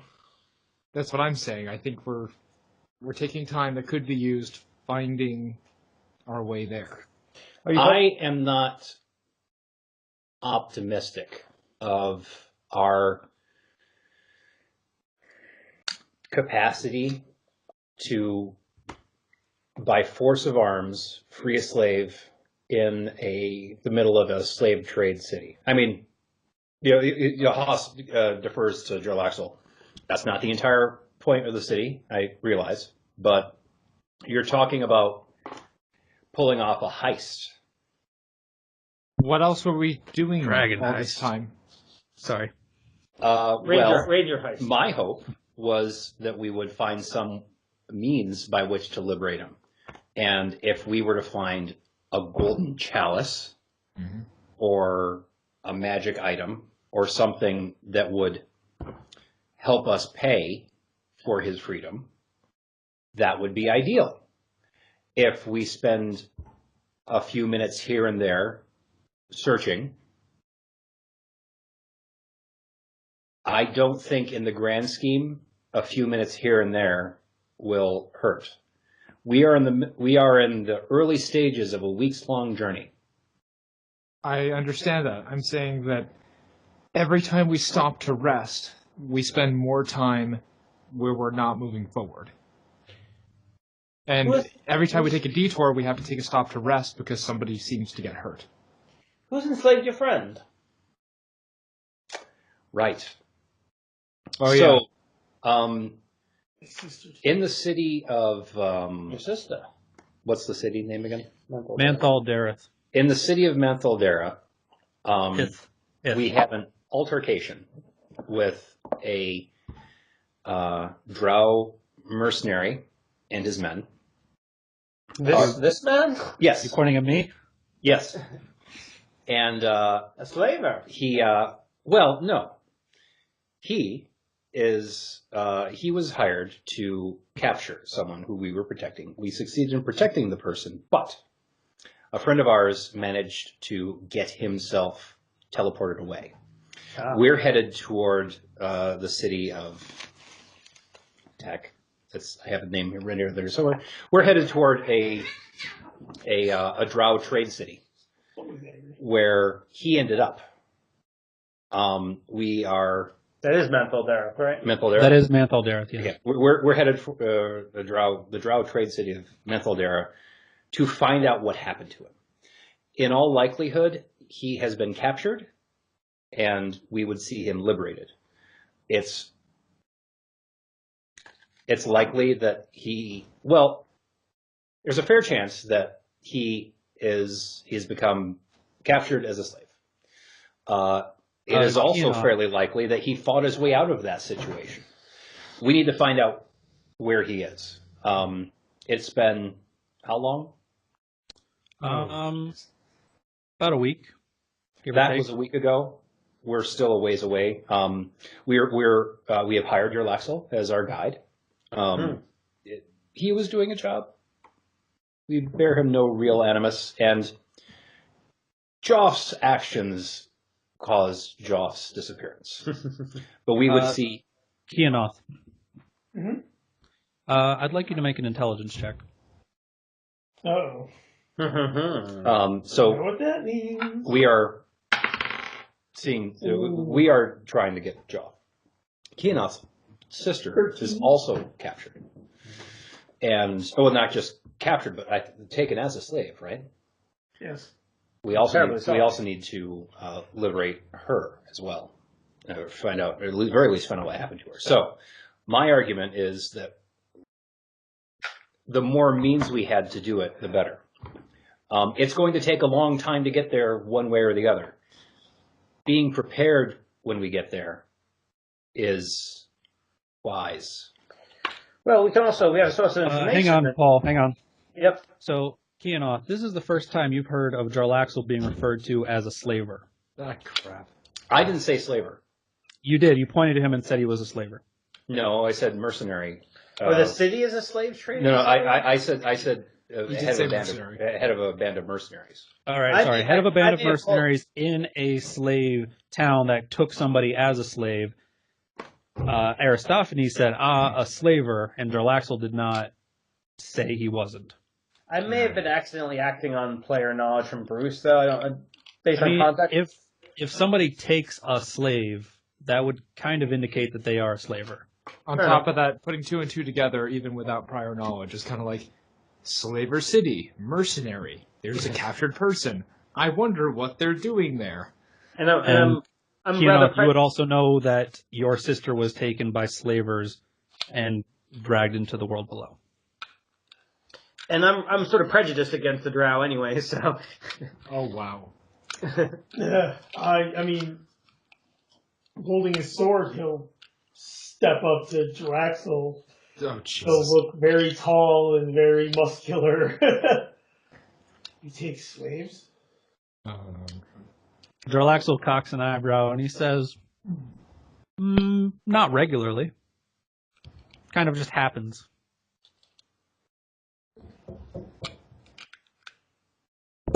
You act like a monster. I'm sorry, I didn't hear that. So you act nice, but you're a monster. I've never said that I was nice. I am a man who does a job and gets paid. Well, either way, then you certainly would have information as to how much recovering said slaves what cost may be involved, so you might be able to confirm or disconfirm my robotic friend's theory about would it be useful for us to acquire more items of value. I know exactly how much they're worth, and it certainly wouldn't be bad to go and find treasure and objects worth value. Could you ballpark it for us? He cocks an eyebrow and says, certainly more than they have. They could barely afford to pay for me as I was. Very well. How much are you worth? 1,000 gold. For his services as a guide. Each piece. I made of 1,000 pieces? In pieces, he meant. I believe is what he referred to.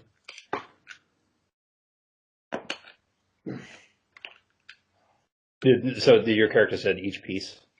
Haas is looking at you guys kind of confused. Jarlaxle is also confused. Like, maybe it was supposed to be threatening?